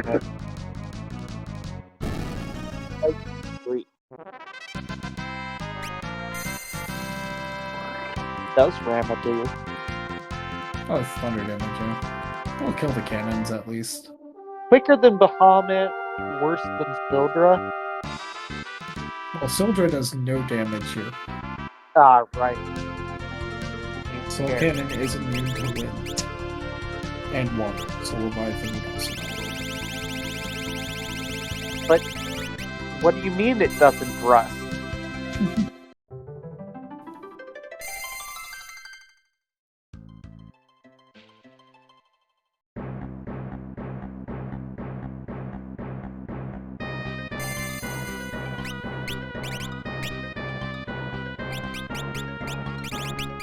As Kitsune is pointing out in chat, Soul Cannon technically has less HP because the script is at 10%. Soul Cannon will self-destruct. So. Nice.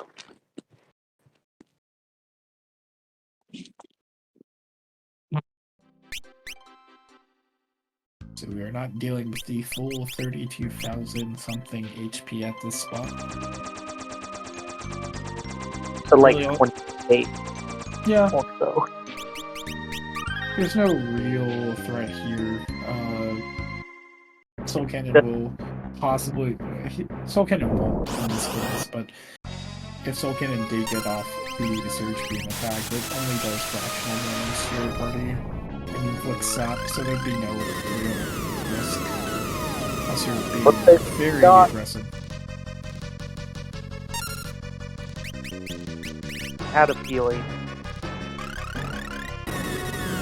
You absolutely do take the extra fight here. You have no need for a buff phase, you don't have one. And at the very Haste is least, buff phase. if you get a key item, so if your key item that you get from here, if you have both the trench page and the Elder Branch available, you take the trench page. And you hope that it wasn't trench page from pyramid to nothing. Well, I mean, even if you do, you skip the pyramid. But Yeah. Well, no, nothing. Not the Elder Branch. like you're still doing whatever before you get back to the middle. So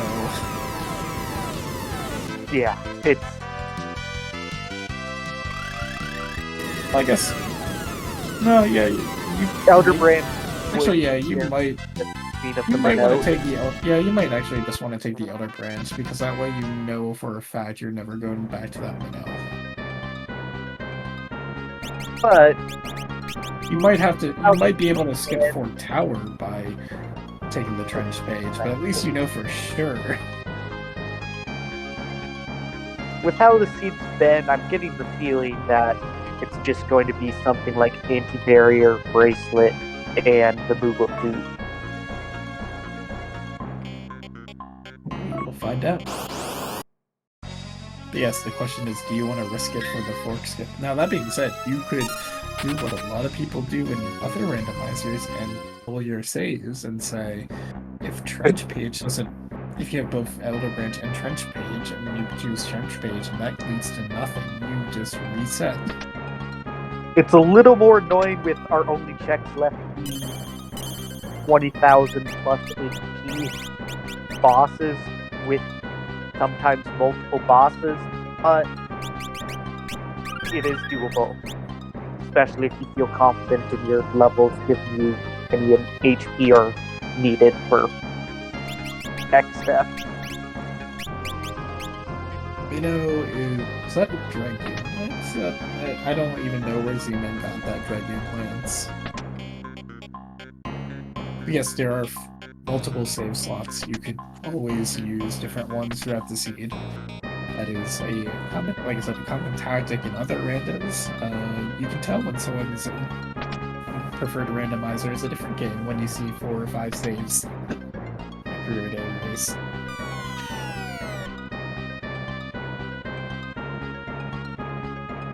But XDef on the top here, not even remotely threatening. We are significantly higher level than you would ever be in vanilla. You generally get to X stuff in this castle around level 24 or 25. Alright. What are the items?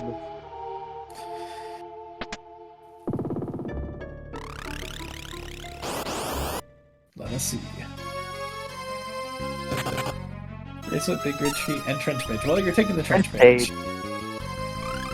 And you're probably chasing that Trench Page immediately. You got the 3 hits, you got the shot. And you may have also just completely skipped forward, which would be amazing. You at minimum skip either Pyramid or Minotaur.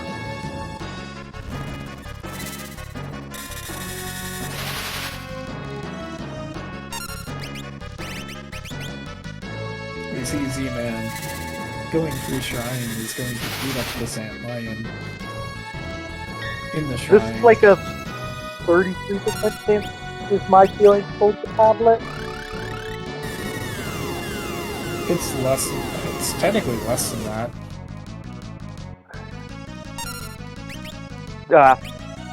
It's like a feels to me like a 50-50 on which of the two paths is correct, which of the two paths this leads from, and then the risk of the tablet just being in fork itself.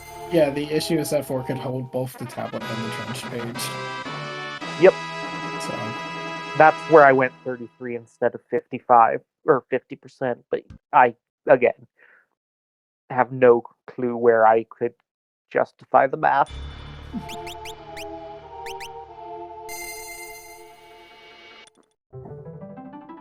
I mean, Looking there's at also the the fact that the Elder Branch itself could have the trench, or no, trench page was in World 3, right?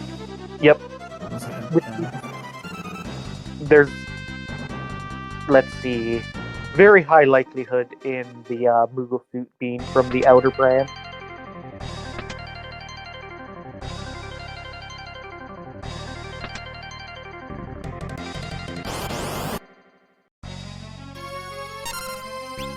Yeah, we do see Zman sort of, trailing behind Dry's footsteps here. We do see an Odin cast finally. Has level advantage, but whether that comes into play remains to be seen.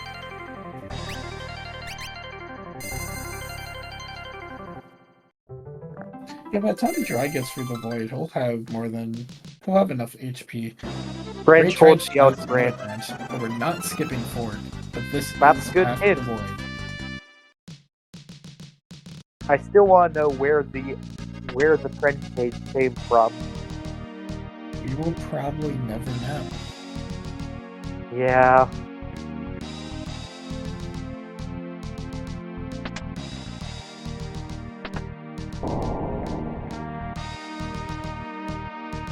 We see Dry picking up Thunder Rods. I can only imagine which boss called Leviathan is picking that up for. Does it like to wave at us? Waving, entangling, We do have a portal ring from the very beginning of the seed. I mean, the runners would appreciate finding that boss just in a chest so they can cast it. Leviathan is a fun fight. Absolutely. Although, again, our final fight is more than likely going to be Soldier spam, just simply because we do have an air knife. So I'll push it that. Speaking of at Soldier least we have Sildra. Omniscient has innate Shell and Protect, but is weak to Wind. So, gonna equip an air knife, and we are just gonna go Soldier spam the entire time. If you wanted to, you could go and cast Golem and Berserk Omniscient. It is not remotely. Well, no, it's not necessary.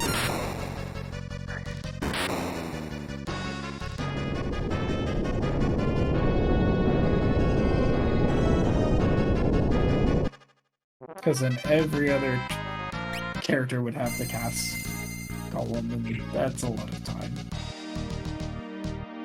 Omniscient does not go. He has 40,000 HP here. He's not gonna get through his script because those soldiers are doing over 3k a pop. Oh, does the script have a full heal?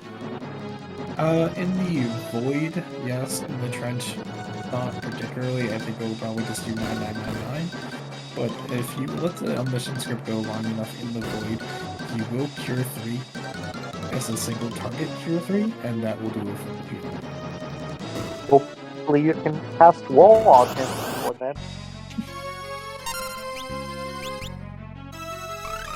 It is a very, very painful thing to learn exactly once.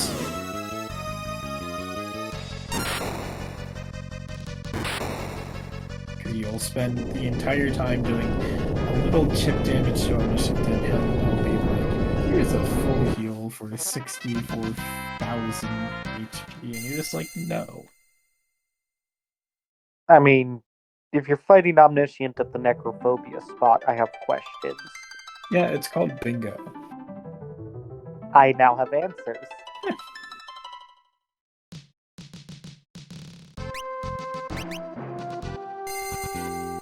We do have other modes here. Like I said, Bingo being one of them, either goal setting or boss settings. We did highlight that in a tournament about a year ago, I want to say, was that priority tournament.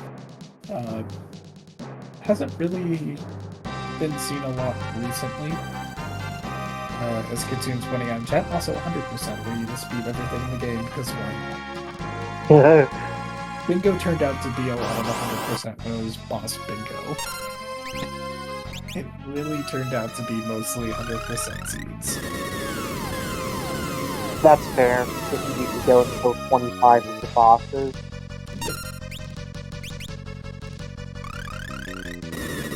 The best part isn't a live bingo board. You can metagame where bosses were.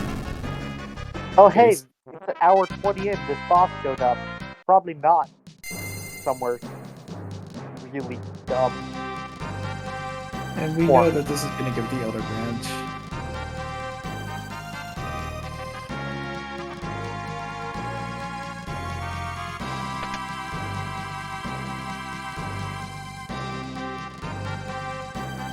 Which means Go ahead. Which means we are at this point guaranteed to find the tablet in Fort Tower itself. Yay. Again, at the very least, we knew early on that Fort Tower was going to be required. We just couldn't find it. Well, this has been a chain. This is like a 7 or 8 item chain here. More than that, because we typically skipped one. I guess I missed that on Dry's side. Aegis Shield showing up in X's castle, which the ribbons are. Dry picked it up, looked at it, and then remained equipped with the Genji Shield. We'll equip the Aegis Shield during XF though. New XF, just because you do get that 33% evade chance from the Aegis Shield. Yep. Because there's nothing like blocking an Omega. Why are you worried about it? Just block it. It works 100% of the time, 33% of the time.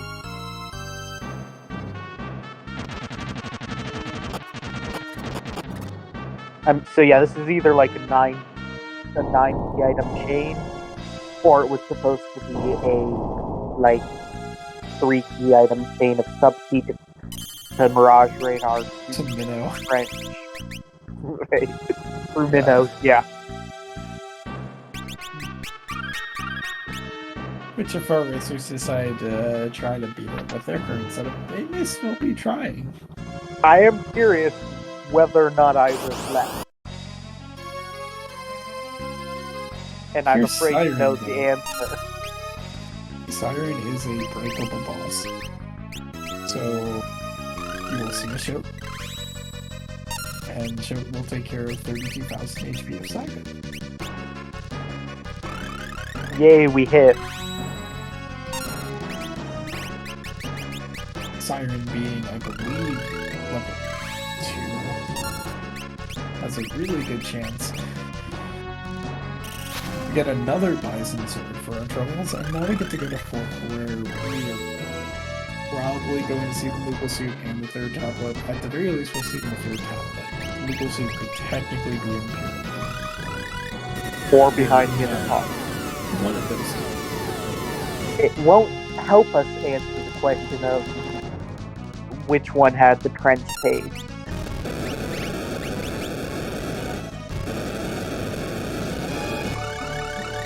Zman, who's going to get his periodic damage?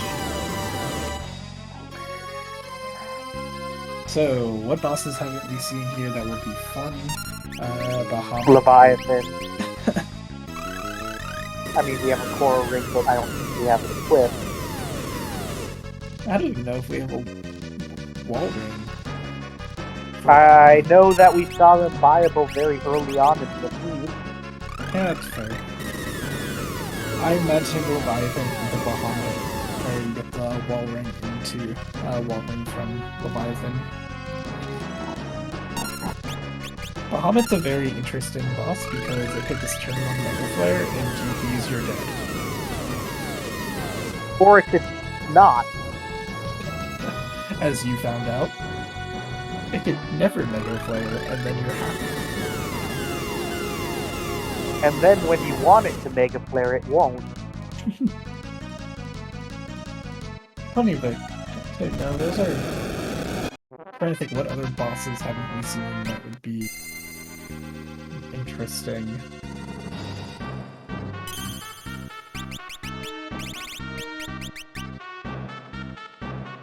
I'm sure He's a the very answers will... punchy, He's a very punchy, heavy boss.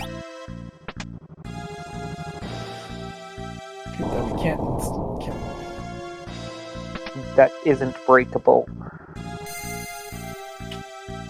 Gilgamesh 3. Yeah, but that's half HP. Yep, so you go and set up haste, and then you attempt a double meteor to skip. Yep. Or you assassin dagger.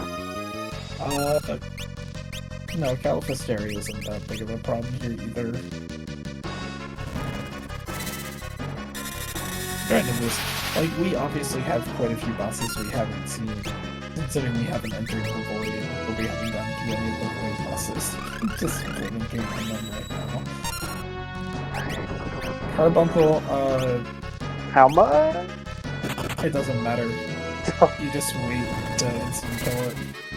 Yeah, I was wondering if it was going to instant. Oh. That was disappointing numbers. So, Carbuncle, after 3 spells, will go into a weaken phase where you cast Cure 2. In any phase transition in this game, if you have your cursor on the fight command, it will drop back down to the menu to signify that the phase has changed. So once that happens, Carbuncle is weak to pretty much most things. Is not weak to you, but is easily breakable, non-heavy, all those fun instant kills are available. You do see the 3rd tablet from the first spot. You do have to get out of the 4th tower. This is such a hard boss that all you have to do is throw a Phoenix down. Hopefully you get the 80% chance of, actually having a Phoenix down land. Or you could Odin. You could do so many things. You could X-Zone. You could throw an Elixir. Well, an Elixir we don't want to put in the... There is that Moogle suit.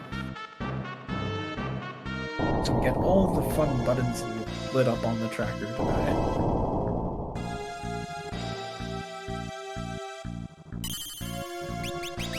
The Dry has all 4 tablets. He is now able to finally beat the game whenever he so chooses. He's going to check the Moogle suit, I assume, for exactly running shoes. Chicken Knife Haste 2 or Chicken Knife no longer wanted.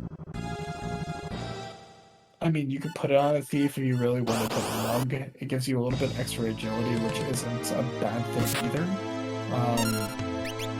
And I don't see us winning anything in Melee. Might just give money and go and buy some Elixirs, having not done a huge power grind. But yeah, Chicken Knife giving you agility is very nice. That's potentially useful. That's Phoenix at the cost of 99/50 MP, whether or not you have a gold hairband being the difference there. Basically gives you a revived character and an elixir to get a full heal both in enemy and each, which is very nice. The only issue is that your character has to be dead. It is going to buy a couple of elixirs for you, going to sell everything you don't need, which 4 job is basically in most of your inventory. But the freelancer can equip it. Sure. But doesn't mean it's good.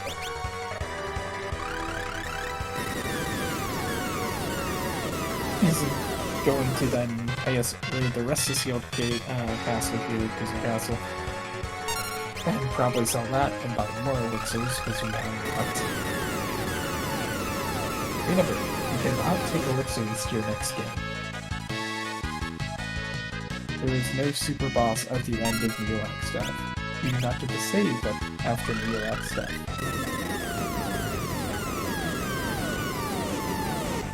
I mean, if I were Dry, I guess you have the Apollo's Heart, so you don't really need the Dragoon Lance. That's fine. We have the Apollo's Harp. What if it's the Dragon Clan? Then it still might be better to just fight Neo XF. I mean, I think part of the issue with the Dragon Clan is that you have to survive. Which, I don't even know what they do. The issue is that they get 3 attacks per turn. Yep. So, If you had 4 running shoes, then it would be plausible. If you had a white mage and you get haste on everybody. get some armors, get some shells. So Z-Man's about, what, 12 minutes behind? I don't actually know when Dry started the French page. Depending on how much looting Z-Man does and how the nights go, time could vary.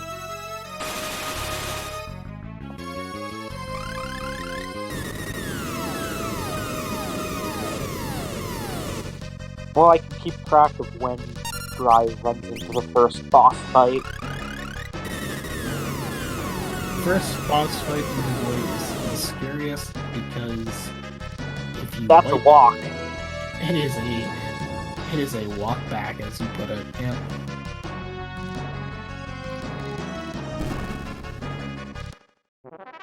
And I believe Boss fight could also be scary if you choose not to get the extra save point. at this point, there are only 2 bosses in the game that we don't know of that might not be in the void, because we didn't check either of the pyramid spots. We've done everything else. So Bahamut is lurking somewhere.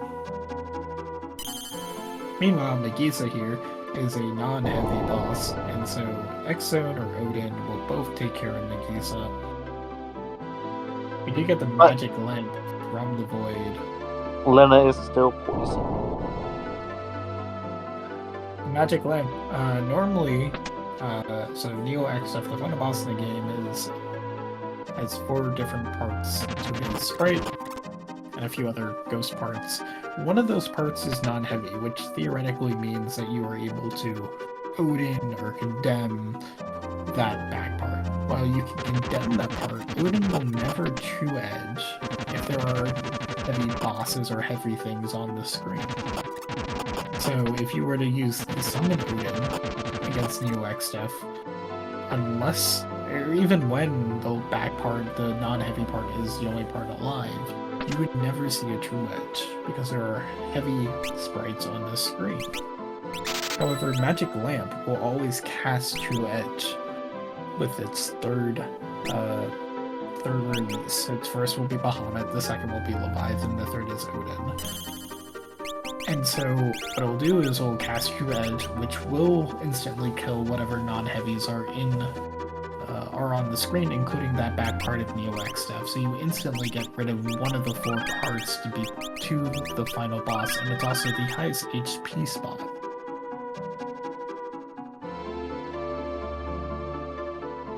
So it's a very nice find because it gets rid of 60,000 HP to the final boss. It gets rid of one actor that likes to use stealth attack and take care of one of your party members, or cast flare to also kill one of your party members, or just make a nuisance of itself. Yeah. Second boss fight Dry found is also able to just be Odin. And we find Leviathan, however, will not be casting that all that often. Sildra will be better. Bahamut here is, well, the key to Bahamut is you basically do as much damage as possible, as quickly as possible, and that's what you do. Just don't stop. Hear me out. What if we don't fight Bahamut? If you wipe, you can, so Dry is putting on Carbuncle, so if Bahamut decides to Mega Flare, Bahamut will eat the Mega Flare. If you ended up wiping a Bahamut, you'd probably just not bother. Bahamut's really the only scary boss that's left. so I don't expect anything after this to give any trouble whatsoever. Triplets is the annoying boss that's possible, but we have Odin, so that will instantly kill the triplets when you roll 2 edge. The scary thing is when Bahamut would be a Twintania. Leviathan's still out there. Throw someone with a coral ring. I expect one character does have a coral ring equipped. I believe we did see that.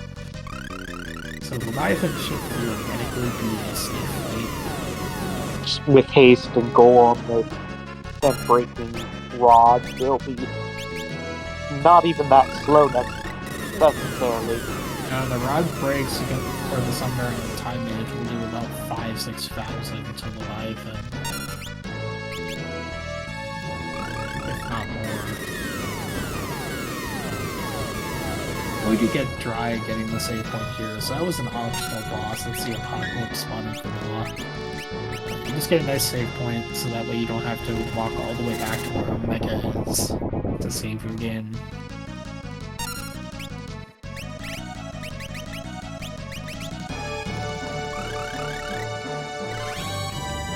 Gilgamesh 3.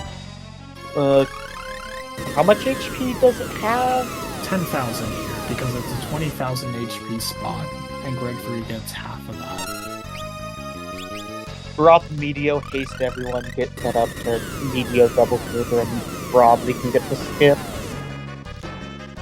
Yeah, I mean, honestly, 2 Meteos and a Syndra with good A2B. Like, just let everyone's A2B bar take off, and it's fine that way too. Right, because you don't need the haste if you just let all the bars fill up. Right.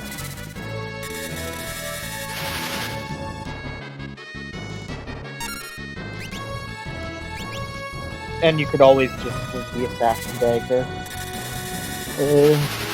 I think we passed the point to summon. Yeah, I'm not entirely sure why Dry is hasting here rather than just killing Greg 3 outright and waiting. He's not trying to skip. I mean, we have AoE. Drop 3 or 4 AoE summons now that they're there and the fight's also over. Sure, I just don't know why he didn't bother killing Greg 3 immediately. 99998. Yeah, because I think it technically has 19,998, or I guess 19,996 HP. Zman is going to get his Elder Branch.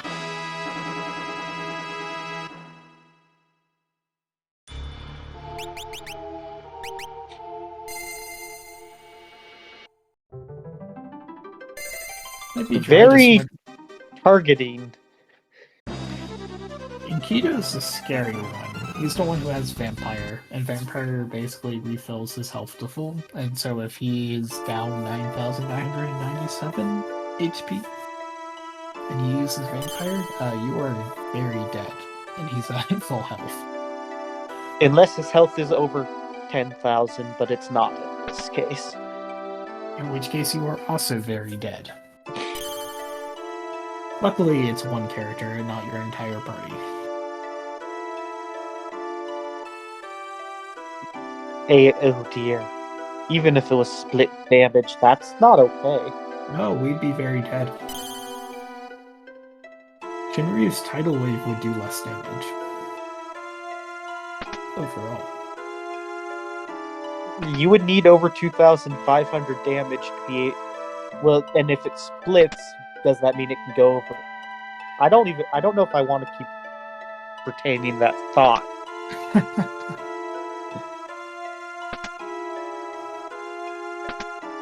It'd be like in Final Fantasy X with the weapon modifier that you can break the limit.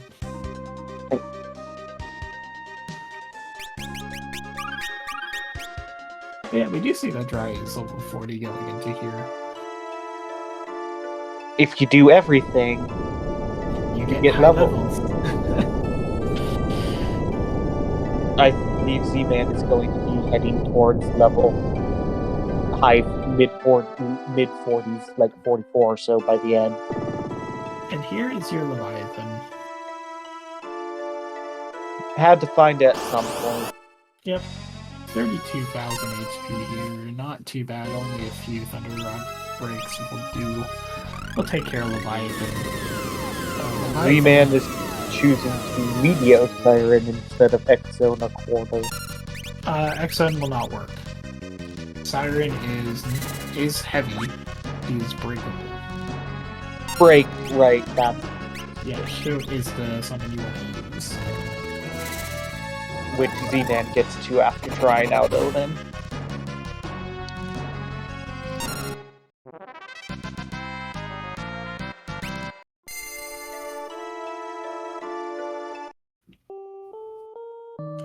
And then Z-Man will see his fourth tower of 3. Could always be worse. Well, you think about the bosses that are left, it's like, this is the seed that's going to give Leviathan up here, isn't it? So Leviathan has different counters for the type of attack that you do. Physicals is Entangle, and take this tidal wave. And of course Leviathan can also just get double turns because it's Leviathan, why not? So double tidal waves, always possible, always fun. But breaking rods is considered a physical attack, which is why you can do it versus Minnow. So the counter for breaking rods is going to be Entangle, which is much better than tidal wave. Yep, like 2 or 3 more rods. If 5,000 apiece, 3 rods will...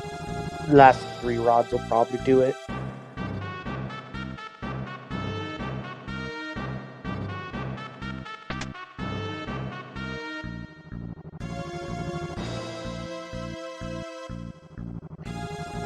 I mentioned how I'd go and try and remember what time where I fought the first boss. I forgot. About 153, 154. Because I remember asking that, or saying that statement at 153. So there you go. Just as Leviathan goes down. You got one more boss, 50,000 HP here. My guess is on triplets. There is a 1 in 4 chance that triplets is up there. My guess is Califisteri. Alright. The other 2 Because bosses... that's the only other boss I can remember. I was gonna say, the other 2 bosses that we haven't seen are, I don't remember either. Have we seen a panda? I do not believe... No, we have not seen a panda. And we have not seen...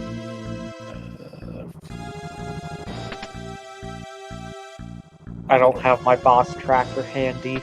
Yeah, I don't either. Well, I do. I just have to quick go to my computer. I could open it up, but I just don't. Maybe we'll find out in like a few seconds of what the other boss is. Nope, it's a panda. Well, you got those fire rods. Atmos. Have we seen Atmos? No, we have not seen Atmos. That would be the last one, I think.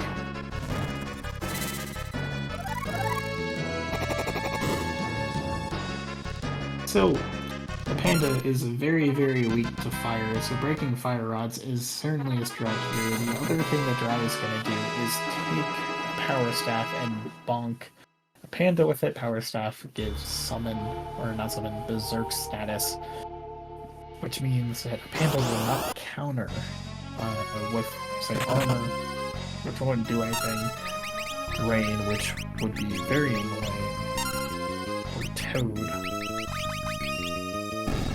So we have a whole bunch of fire rods, and by we I mean Dry, and so I expect it to just be break fire rod, break fire rod, break fire rod, and continue doing it until he's dead. Maybe a refresh of the golem, if need be. Yep. Golem should be able to take, maybe like 3,300 in damage. Everyone's in the back row, so all the panda's physicals, which is the only thing he's going to be doing, or have. So it looks like every 2 attacks or so is when you're going to want to refresh the golem. So this fight is not at all difficult at this point. It's just, did you have enough fire rods? Did you buy fire rods? Did you buy them? Yes. If not, it would take a little bit longer, but even then, it's still pretty trivial. It's only about twice the amount of hits because you're getting 5,000. You'd be doing 33, so it's only about 2,000 more per fire rod. Yep.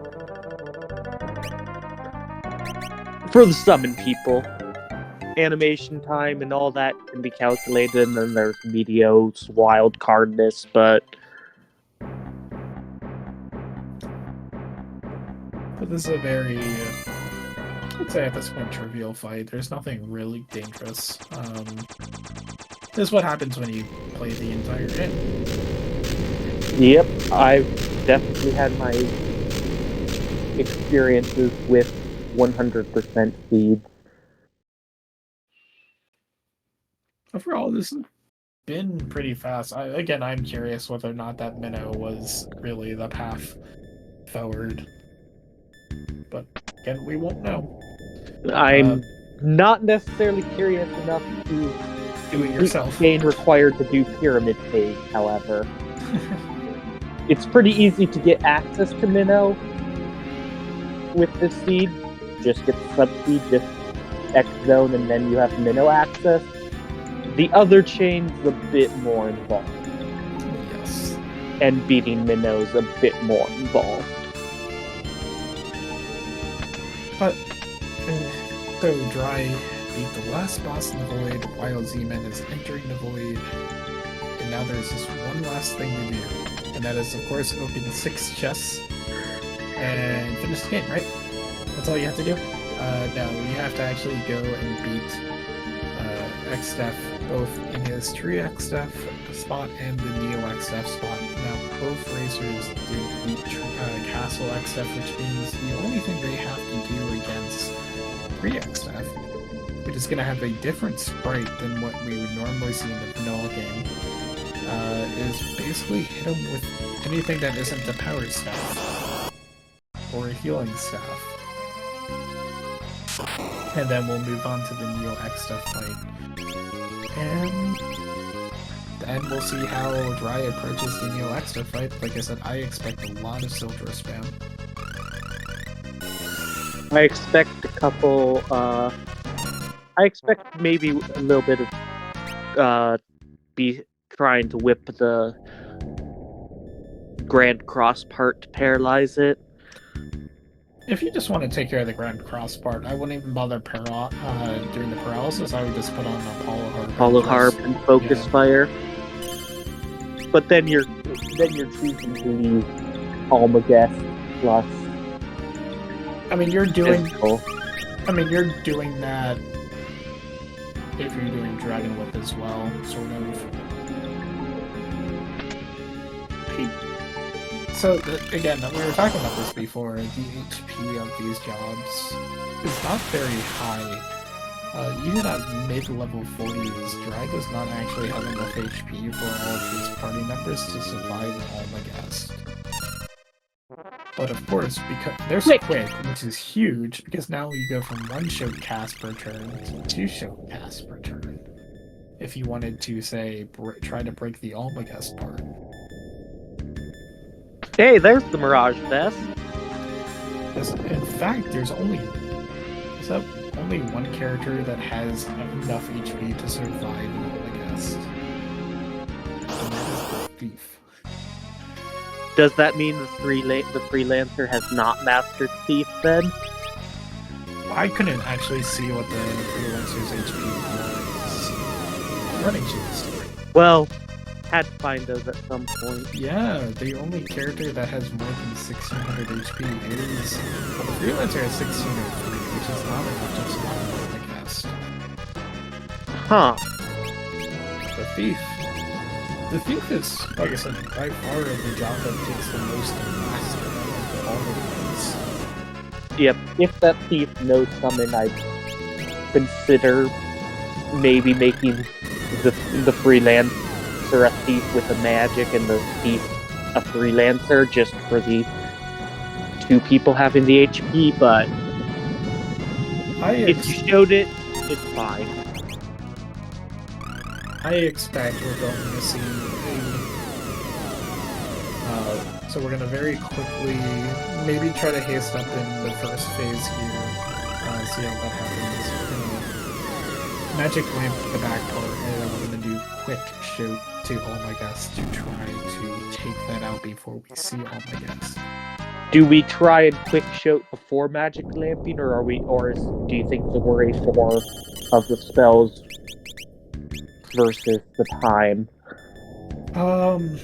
You could try a couple quick shoots before, but once you fail it a couple of times, you're gonna want to use that magic lamp because it does work generally on the cycle. So you'll see the shaking before the before the next part gets it in turn. And you just really don't want to see a delta attack coming out.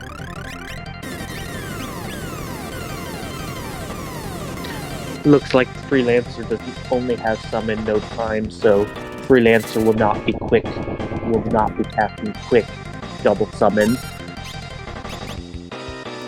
So basically my thing would be quick shoot. Once Omega starts shaking, if you don't take care of shoot, I would actually also do quick magic lamp, just so you don't get a delta attack coming off. Like, I would actually have magic lamp kill X step there, just so you would have that instant ability to get Odin out if you needed to. And we see Z-Man managing to skip Enkidu phase completely. Yep. Now only a couple more bosses away. Just Leviathan and a panda behind Dry. So pretty quick void, all things considered.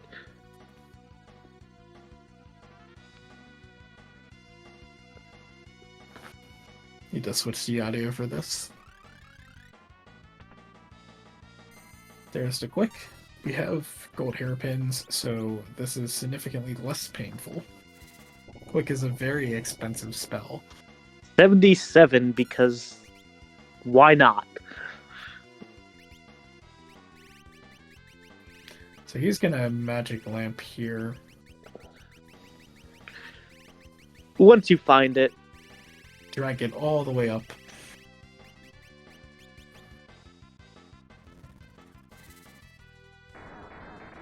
that is something that the thief with time magic could definitely be doing. I suspect that that thief is going to mostly be acting as a chemist, or just as someone to keep your party alive if need be.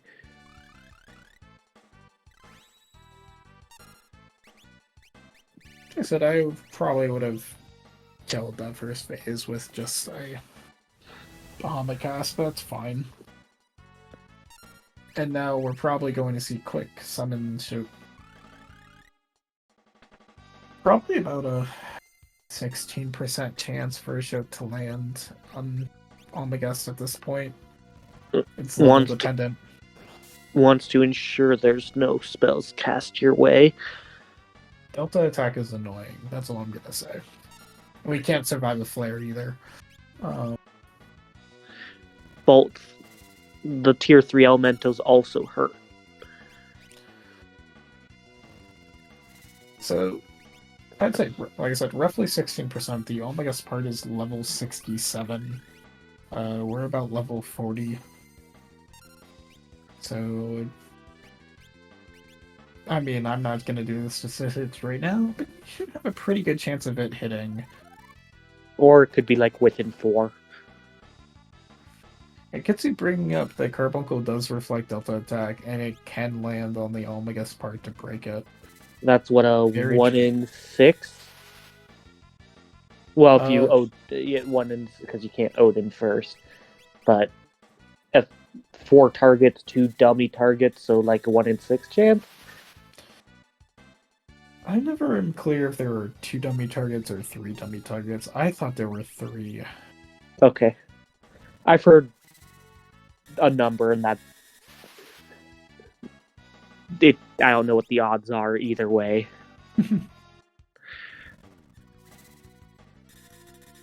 Only 2 dummies?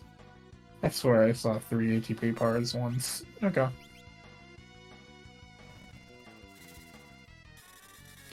But now we're just gonna see Dry spam the Wind Dragon here, and the front part has 5,000 HP less than the Grand Cross part, that dragon part in the middle. The last thing that Dry wants to do is to leave one part alive, because once one part is alive, then NeoXF will get 2 turns for every turn he actually gets. So you can get, and the script will be basically whatever NeoXF wants to do. So If the Meteor, front part has 5,000, the Thief could go and do a bit of chip damage. well, to the mid part, yeah. Or mid part, yeah. Because the last thing you want to see is a Meteo into Almagest or something, or Vacuum Wave into Meteo or something like that. That will just ruin. Looking at this party, the last thing you want to see is Almagest in general. Yes. It would not be a fun time.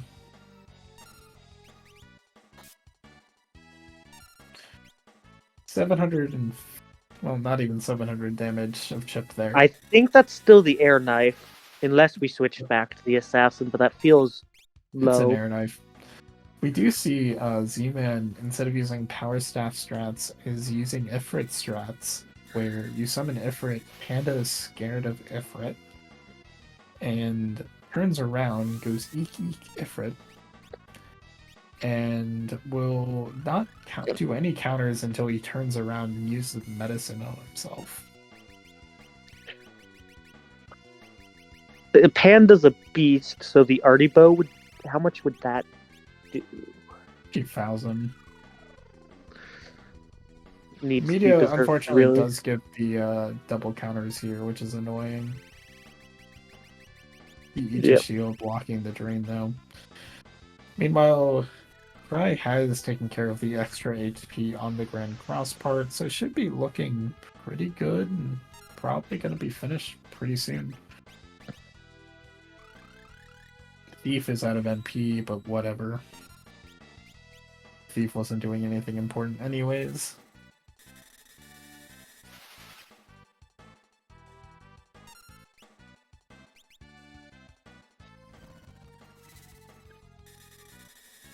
Have we managed to just push enough damage to completely skip Grand Crosses in general? Well, yes, considering Dry is about to be done, I think. Because we have exactly 1 part remaining on that Grand Cross and probably only has a couple HP remaining. So I expect whatever he wants to do to finish this off will work.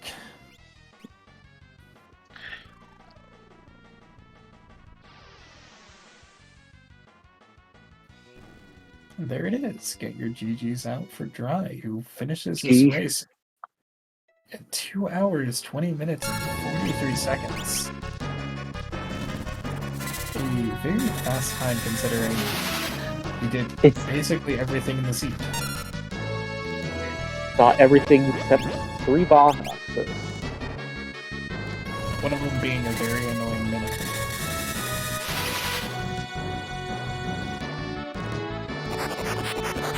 Oh, yeah, hey, Dry can get the Code of the Void now. But no, wonderfully played by Dryzalizer, and also pretty wonderfully played by Zman as well. Difference really being taking that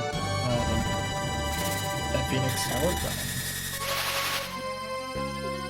Yeah, Phoenix Tower grind and just min or 2 here or there overall. Yeah.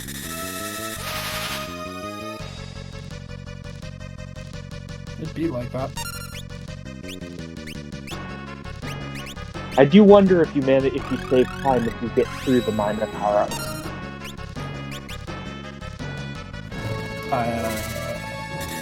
I mean, if it does do the French page correctly, yes. Of course, that's the only way, right? Yeah.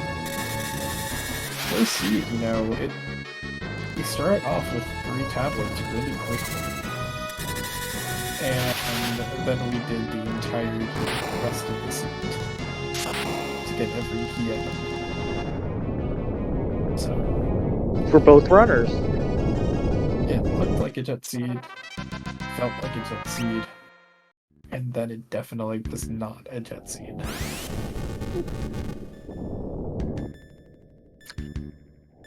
We'll see if Dry does want to join us in the booth, given his little commentary.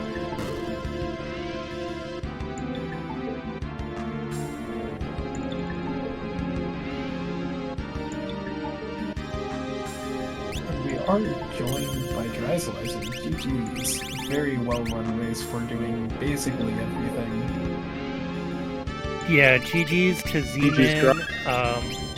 Thank you. I thought it was going to be a jet seed because we got 3 tablets of 2 tablets plus the free one really early, and then I'm looking at my tracker now. I have every single key item and only didn't fight 6 bosses. One of whom was that Minotaur that I just noped out of when I saw where he was. Yeah, I think it would have been still probably playing the seed if Minnow happened to be required. Just no good way to deal with it, so how happy were you in thinking, thank you for not making me fight this? Very, very happy. I basically said to myself, I don't have the tools for this. I picked Thief when Ninja was out there and we got the Assassin Dagger right at the start, so Z-Man's gonna be mad that Oh no. that I picked Thief and we have to kill this Minnow, but I was like, nope, that's pretty much gonna be my last check. There was one Mirage Vest, but it was in the Void. That's the only one I found. And what was the other thing? Yeah, 1 pair of running shoes also in the Void. Yeah. With all the loot you've done, it feels like any others of those in the chicken knife very likely were in the pyramid at this point. Yeah, the pyramid tempted me, but then I got what I needed, and I said, nope, not gonna go there. But there was probably some good stuff there. No. Maybe Z-Man went there? No, Z-Man did not go there. He did go to the Falls, though. He took the Falls page after noping out of that Minnow because he did Sunken Walls as his first sub-key check.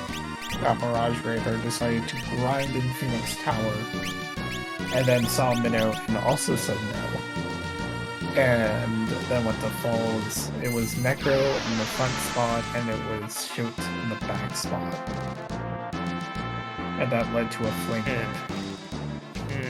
I didn't think I needed to do the Phoenix Tower grind, and yet somehow at the end I was checking HP as I was going. I was like, yeah, I'm gonna get enough hit points even on these mages and stuff because we've killed so many bosses. I'm gonna have enough to just survive Almagest. And then when I looked at my HP at the very end, I was like, nope, we don't have enough, so I had to shoot it. Yeah. Yep, your Thief was the only character that would survive in Almagest.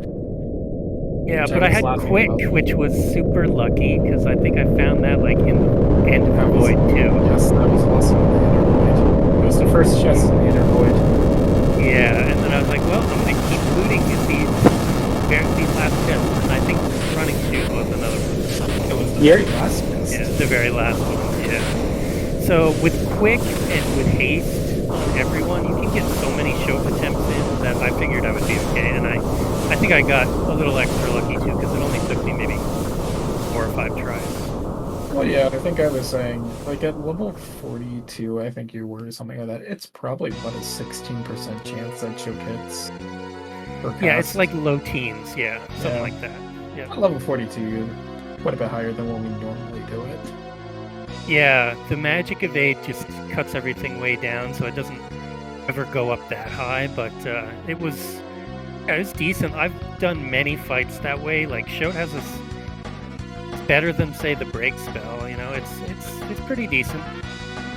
The odds were in my favor, I think.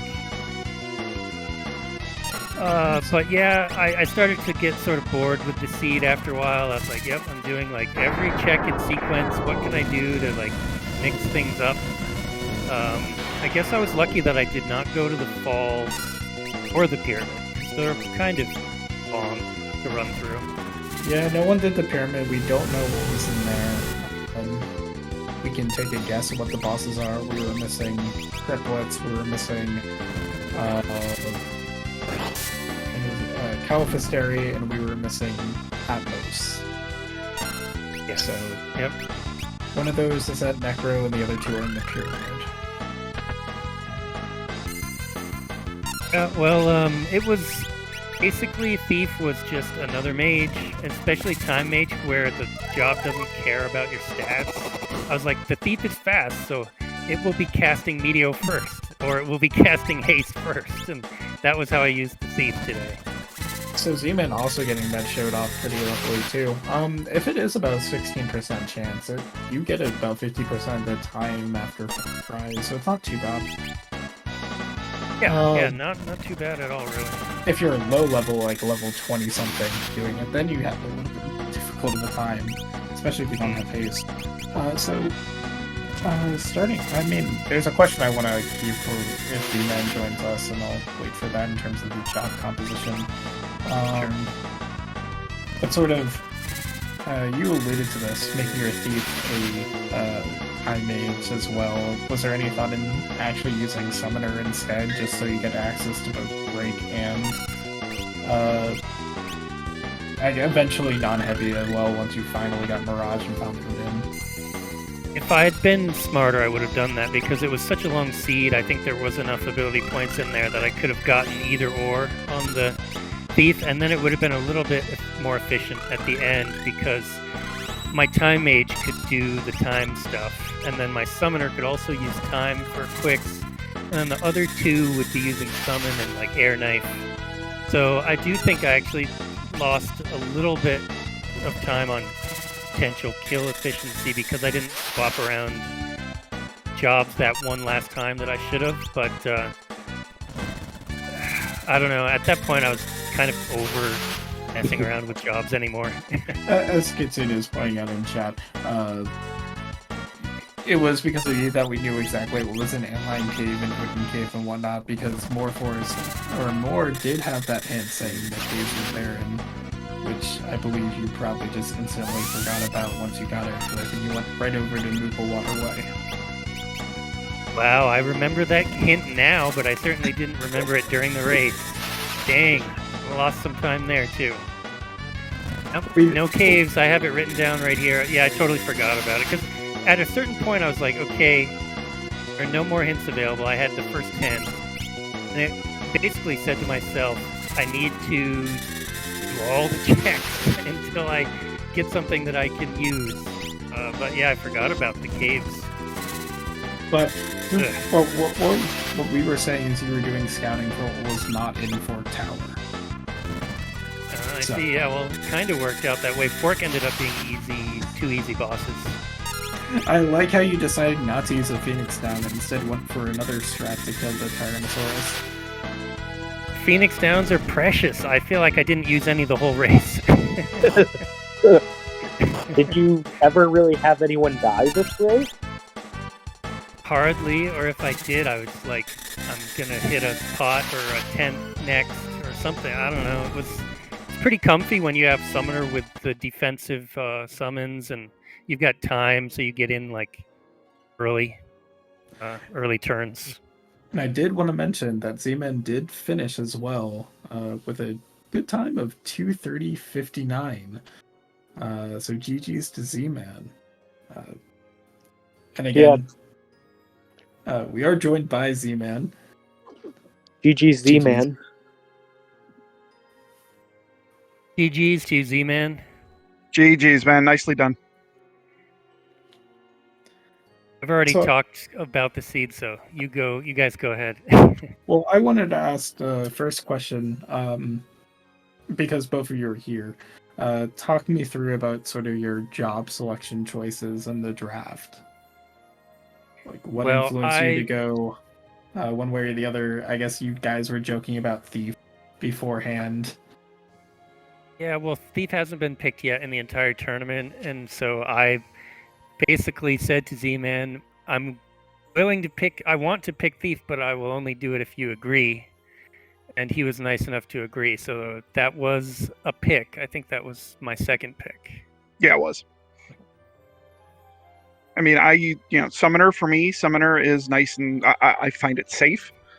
And then the Freelancer, I'm like, so this might be kind of rough at the start if we don't get anything good. But we should get some decent equipment. So at the very least, I should be able to power through it with some decent equipment on the Freelancer. Plus, having 3 people that can summon and time, that appealed to me. And then it turns out, Meteor and Bahamut are instantly available. Yeah, Media was way too busted to get it early, and we got it early. And I picked time. Actually, that was my first pick because I knew that I could just make the thief into a time mage, and time mage barely cares about magic stat for damage and stuff. And thief is fast, so it can cast haste, and so I kind of, didn't really. We used thief, but not really as a thief. I thought about stealing, but I don't think I ever tried to steal in the entire seed. So should we expect an entirely different team composition for your race on Saturday?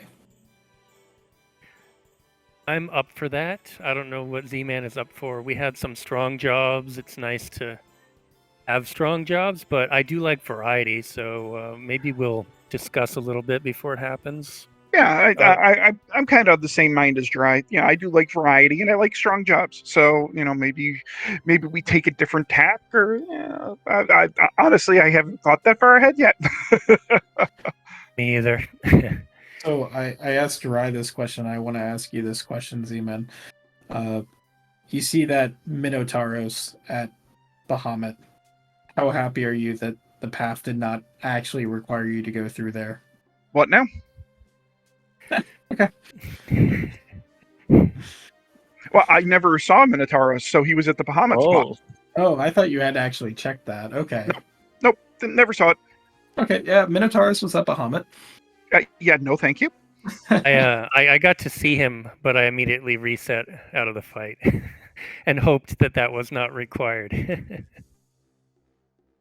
And then the trench page at least was there right at XDEF. Yeah, did you get the trench page through XDEF's castle, or did you find it via the means that the game intended you to? Because I'm pretty sure it had to go through the pyramid.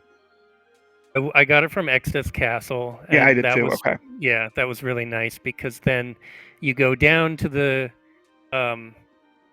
trench, and the first dwarf there is like, "Hey, this is the place where you get the last." I'm like, okay, bye. Okay. Yeah, that was. Did you happen to do underwater waltz at all? I did. Yeah, all right. So we both did. So it sounds like we did like almost the same thing, except I got jebaited by all the world. I basically full cleared world 1. Me too. What you did though is you went and did the Phoenix Tower grind, right? And Yep. I did not do that, and that might have taken 10 minutes. I mean, I haven't timed it, but well, I think between that and me doing the adamantite check, I think that there's your 10 minutes right there between the adamantite check. I did those as well. The thing that Dry didn't do was falls. Yeah. That one, yeah. And your Phoenix Tower grind. I think those two things there would be the difference because absolutely.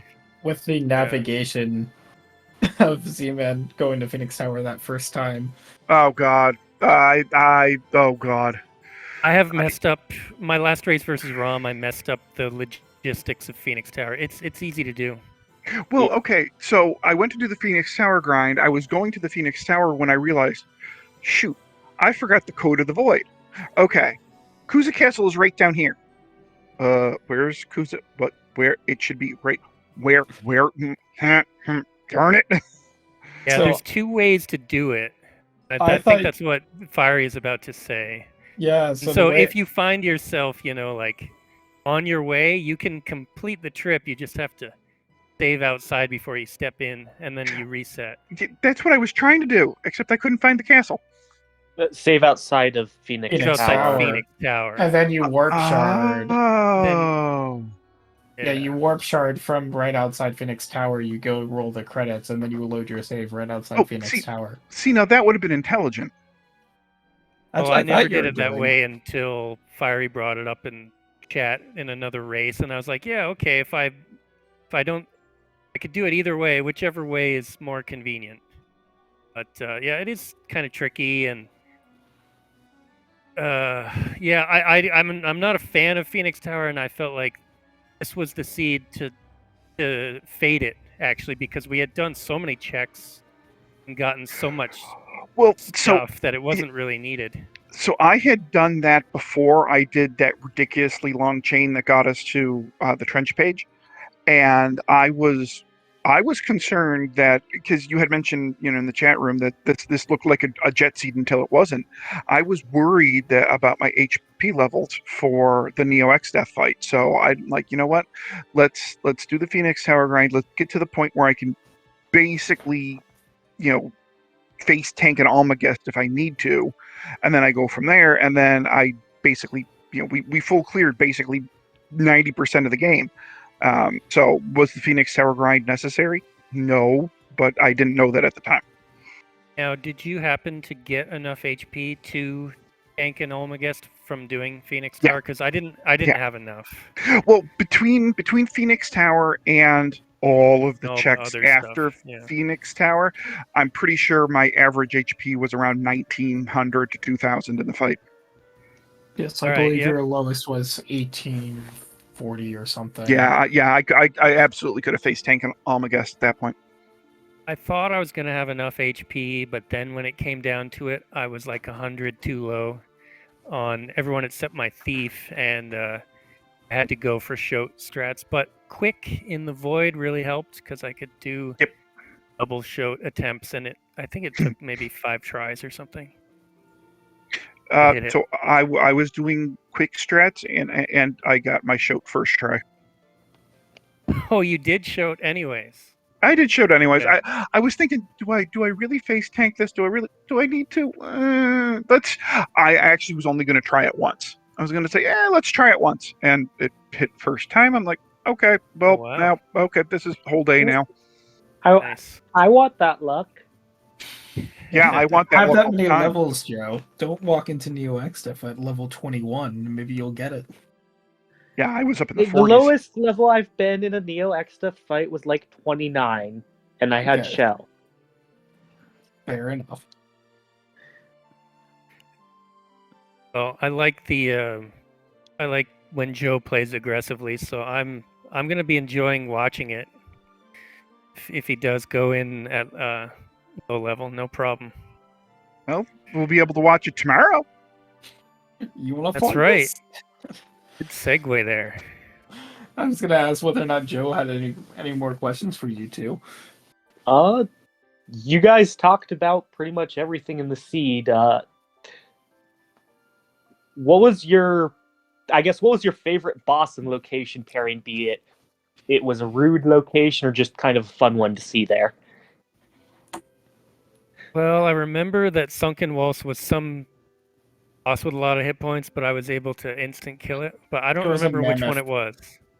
It was a mammoth of Galura. Yeah, Galura's always fun to instant kill. I feel like I hit pretty much all the instant kills possible. The only thing we didn't see was triplets that I could have Odin'd. Yep, that is correct. Greg 3, okay, I didn't go for like Assassin Dagger or anything, so there was probably 2 or 3 bosses that would have been doomed, but I didn't bother just because the damage was just too good. That does, okay, I do have one last question for you, Dry. That Greg 3's fight in the Void, why were you waiting for Enkidu to show up? I'm curious, because you definitely had the ATB that you could have just meteor spammed and dealt with the 10,000 HP. I'll tell you what happened. I didn't think I had triggered Enkidu. I was trying to queue up everybody to do one round of big damage before Enkidu showed up, and then I was like, whoops, guess he's here now. He's here already. Okay. So yeah, then I just had to I think 1/4, and then regular Meteo and other AoE stuff took them both out pretty good after that. Yeah, because I was just curious. It's like he only has 10,000 HP at that spot. It's just like wait for all your ATB bars to be full and just spam Meteor or something, right? So Yeah, I forgot to have the HP. I was like, this spot has 20. So I need to do some damage and then wait Mhm. and then try and finish him off. But I forgot to cut that number in half. Yeah. All right, that does make a lot more sense now. It's all basically me making mistakes. Visited 2 caves when I didn't need to. At least 2 caves. 3 caves. 3 caves when I didn't need to. But You did take Boko on a walk. I remember thinking to myself, I don't think we've gotten any Baron hints this seed. I think I just completely forgot about the no caves hint. Like I have it written down, but didn't Happens to remember all it. of us. Yeah. But that could have been the difference, wasting that time. Luckily, all of those spots are pretty quick. Odin takes a little bit longer, but the other ones are pretty quick.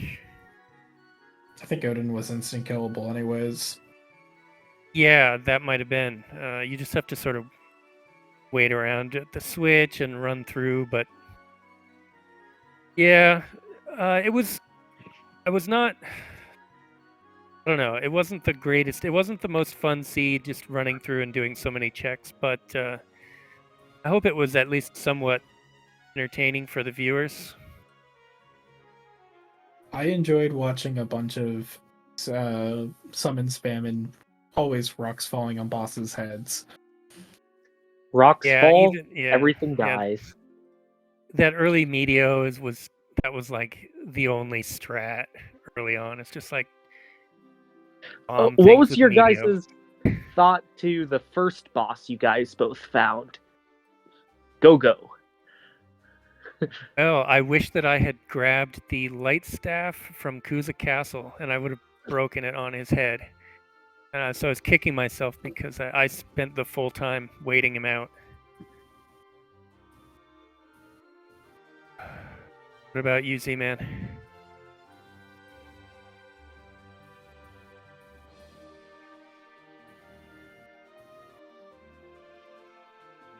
If you are trying to talk, we cannot actually hear you, Z-Man.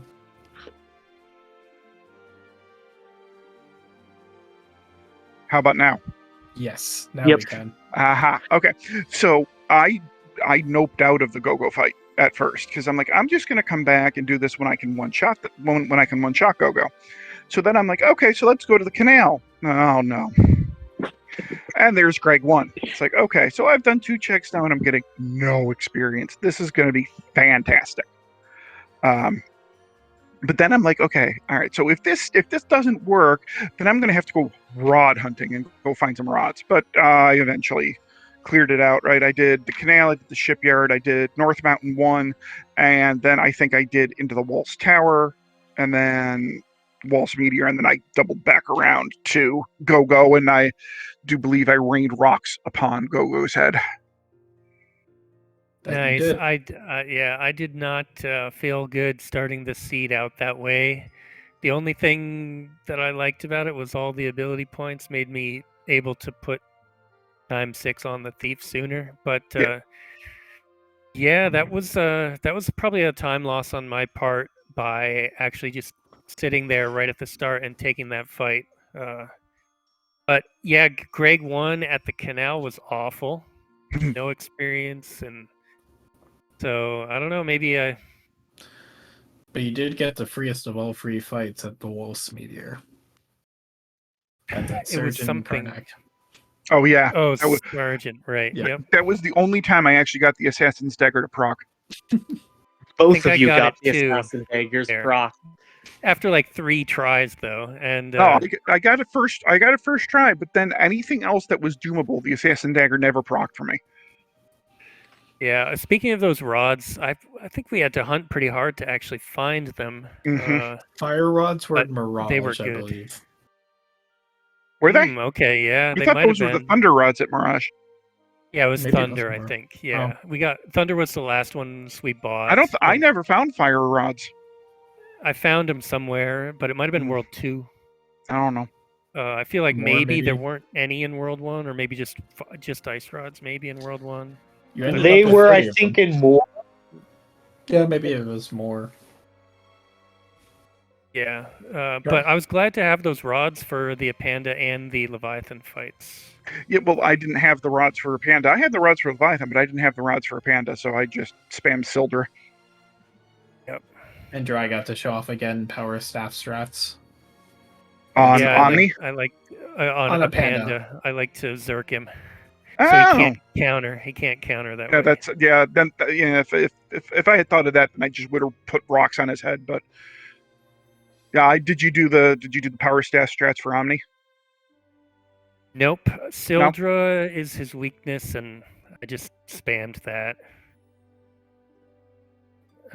But either way, I think it would have been pretty similar. I thought about trying to set up a stop and then dispel him with Judgment Staff, but I didn't bother. Yeah, I I think was it's too thinking. too unlikely to hit. Yeah, I was thinking about that too, and I'm like, no, let's not. Yeah, we had we had space rocks and other powerful magical stuff to do, and that was good enough. I think sometimes you try and get a little bit too fancy, you end up losing time. You know, if you're like digging through your inventory to switch to some weapon that's like 50 rows down, it just takes that takes time too. Oh yeah, I wanted to mention that. So I don't know if Joe or Fiery noticed, but at some point during the seed, my item menu got locked down at the bottom. So whenever I wanted to warp shard, I'd have to go all the way back up. I had to actually hard reset the game to get my cursor back up to the top. But I'm like, what the heck is that? Yeah, but this is Oh. what happened. So what happens Probably is when used you something. yeah from when the you use an bottom, item, it saves that memory cursor. So the way you quote fix that is you enter the item menu, you put your cursor on the warp shard, and then back out of the menu entirely and redo it. So that Okay. resets your cursor memory to be at the warp shard. That makes I that like makes to sense. do a lot of inventory, the occasional inventory management, so I definitely have that issue happen and have had to fix it almost every Yeah. seed. Yeah, I it's like to use the sort command because that'll put usually useful stuff near the top for you. Yeah, you generally, if you go to sort, it'll put your cursor back at spot 1, and then you back out of the menu entirely, and that will also fix it. So. Okay. Yeah, it's definitely a pain if your memory keeps going way down there. You definitely want to fix that because yeah, that's time. That's time right there. All right. Well, Joe, do you have any last questions for our racers? Just want to thank them for putting on a lovely race for us to watch and commentate on. Yes, and I would also like to thank SpeedGaming for allowing us to use their platform to showcase this tournament. And obviously for their generosity and their time, their behind-the-scenes work in getting this whole thing running. It's always an honor to be on here and to show off Career Day. And we'll be here for the next 2 nights too at some point. Yes. To roll it out, we have 2 more matches coming out on Friday at 10 p.m. Eastern, so starting at the same time, we have our winners finals between Judge Joe, who was my commentator tonight, and Freddy. That will be game 2 at 10 p.m. Eastern. And then Saturday at 10 p.m. Eastern, because apparently 10 p.m. Eastern is the time to do these races, we will have game 2 of Dry versus Zman. So we will see if we get game 3s for our loser semis and our winners finals. I'm looking forward to watching those races and crewing those races as well. I hope to see you all there. Obviously, Joe will be there tomorrow. He'll be on the other side of the stream racing. But with that, Joe, any final thoughts? Hope everyone has a wonderful night or day, whatever time zone they're in.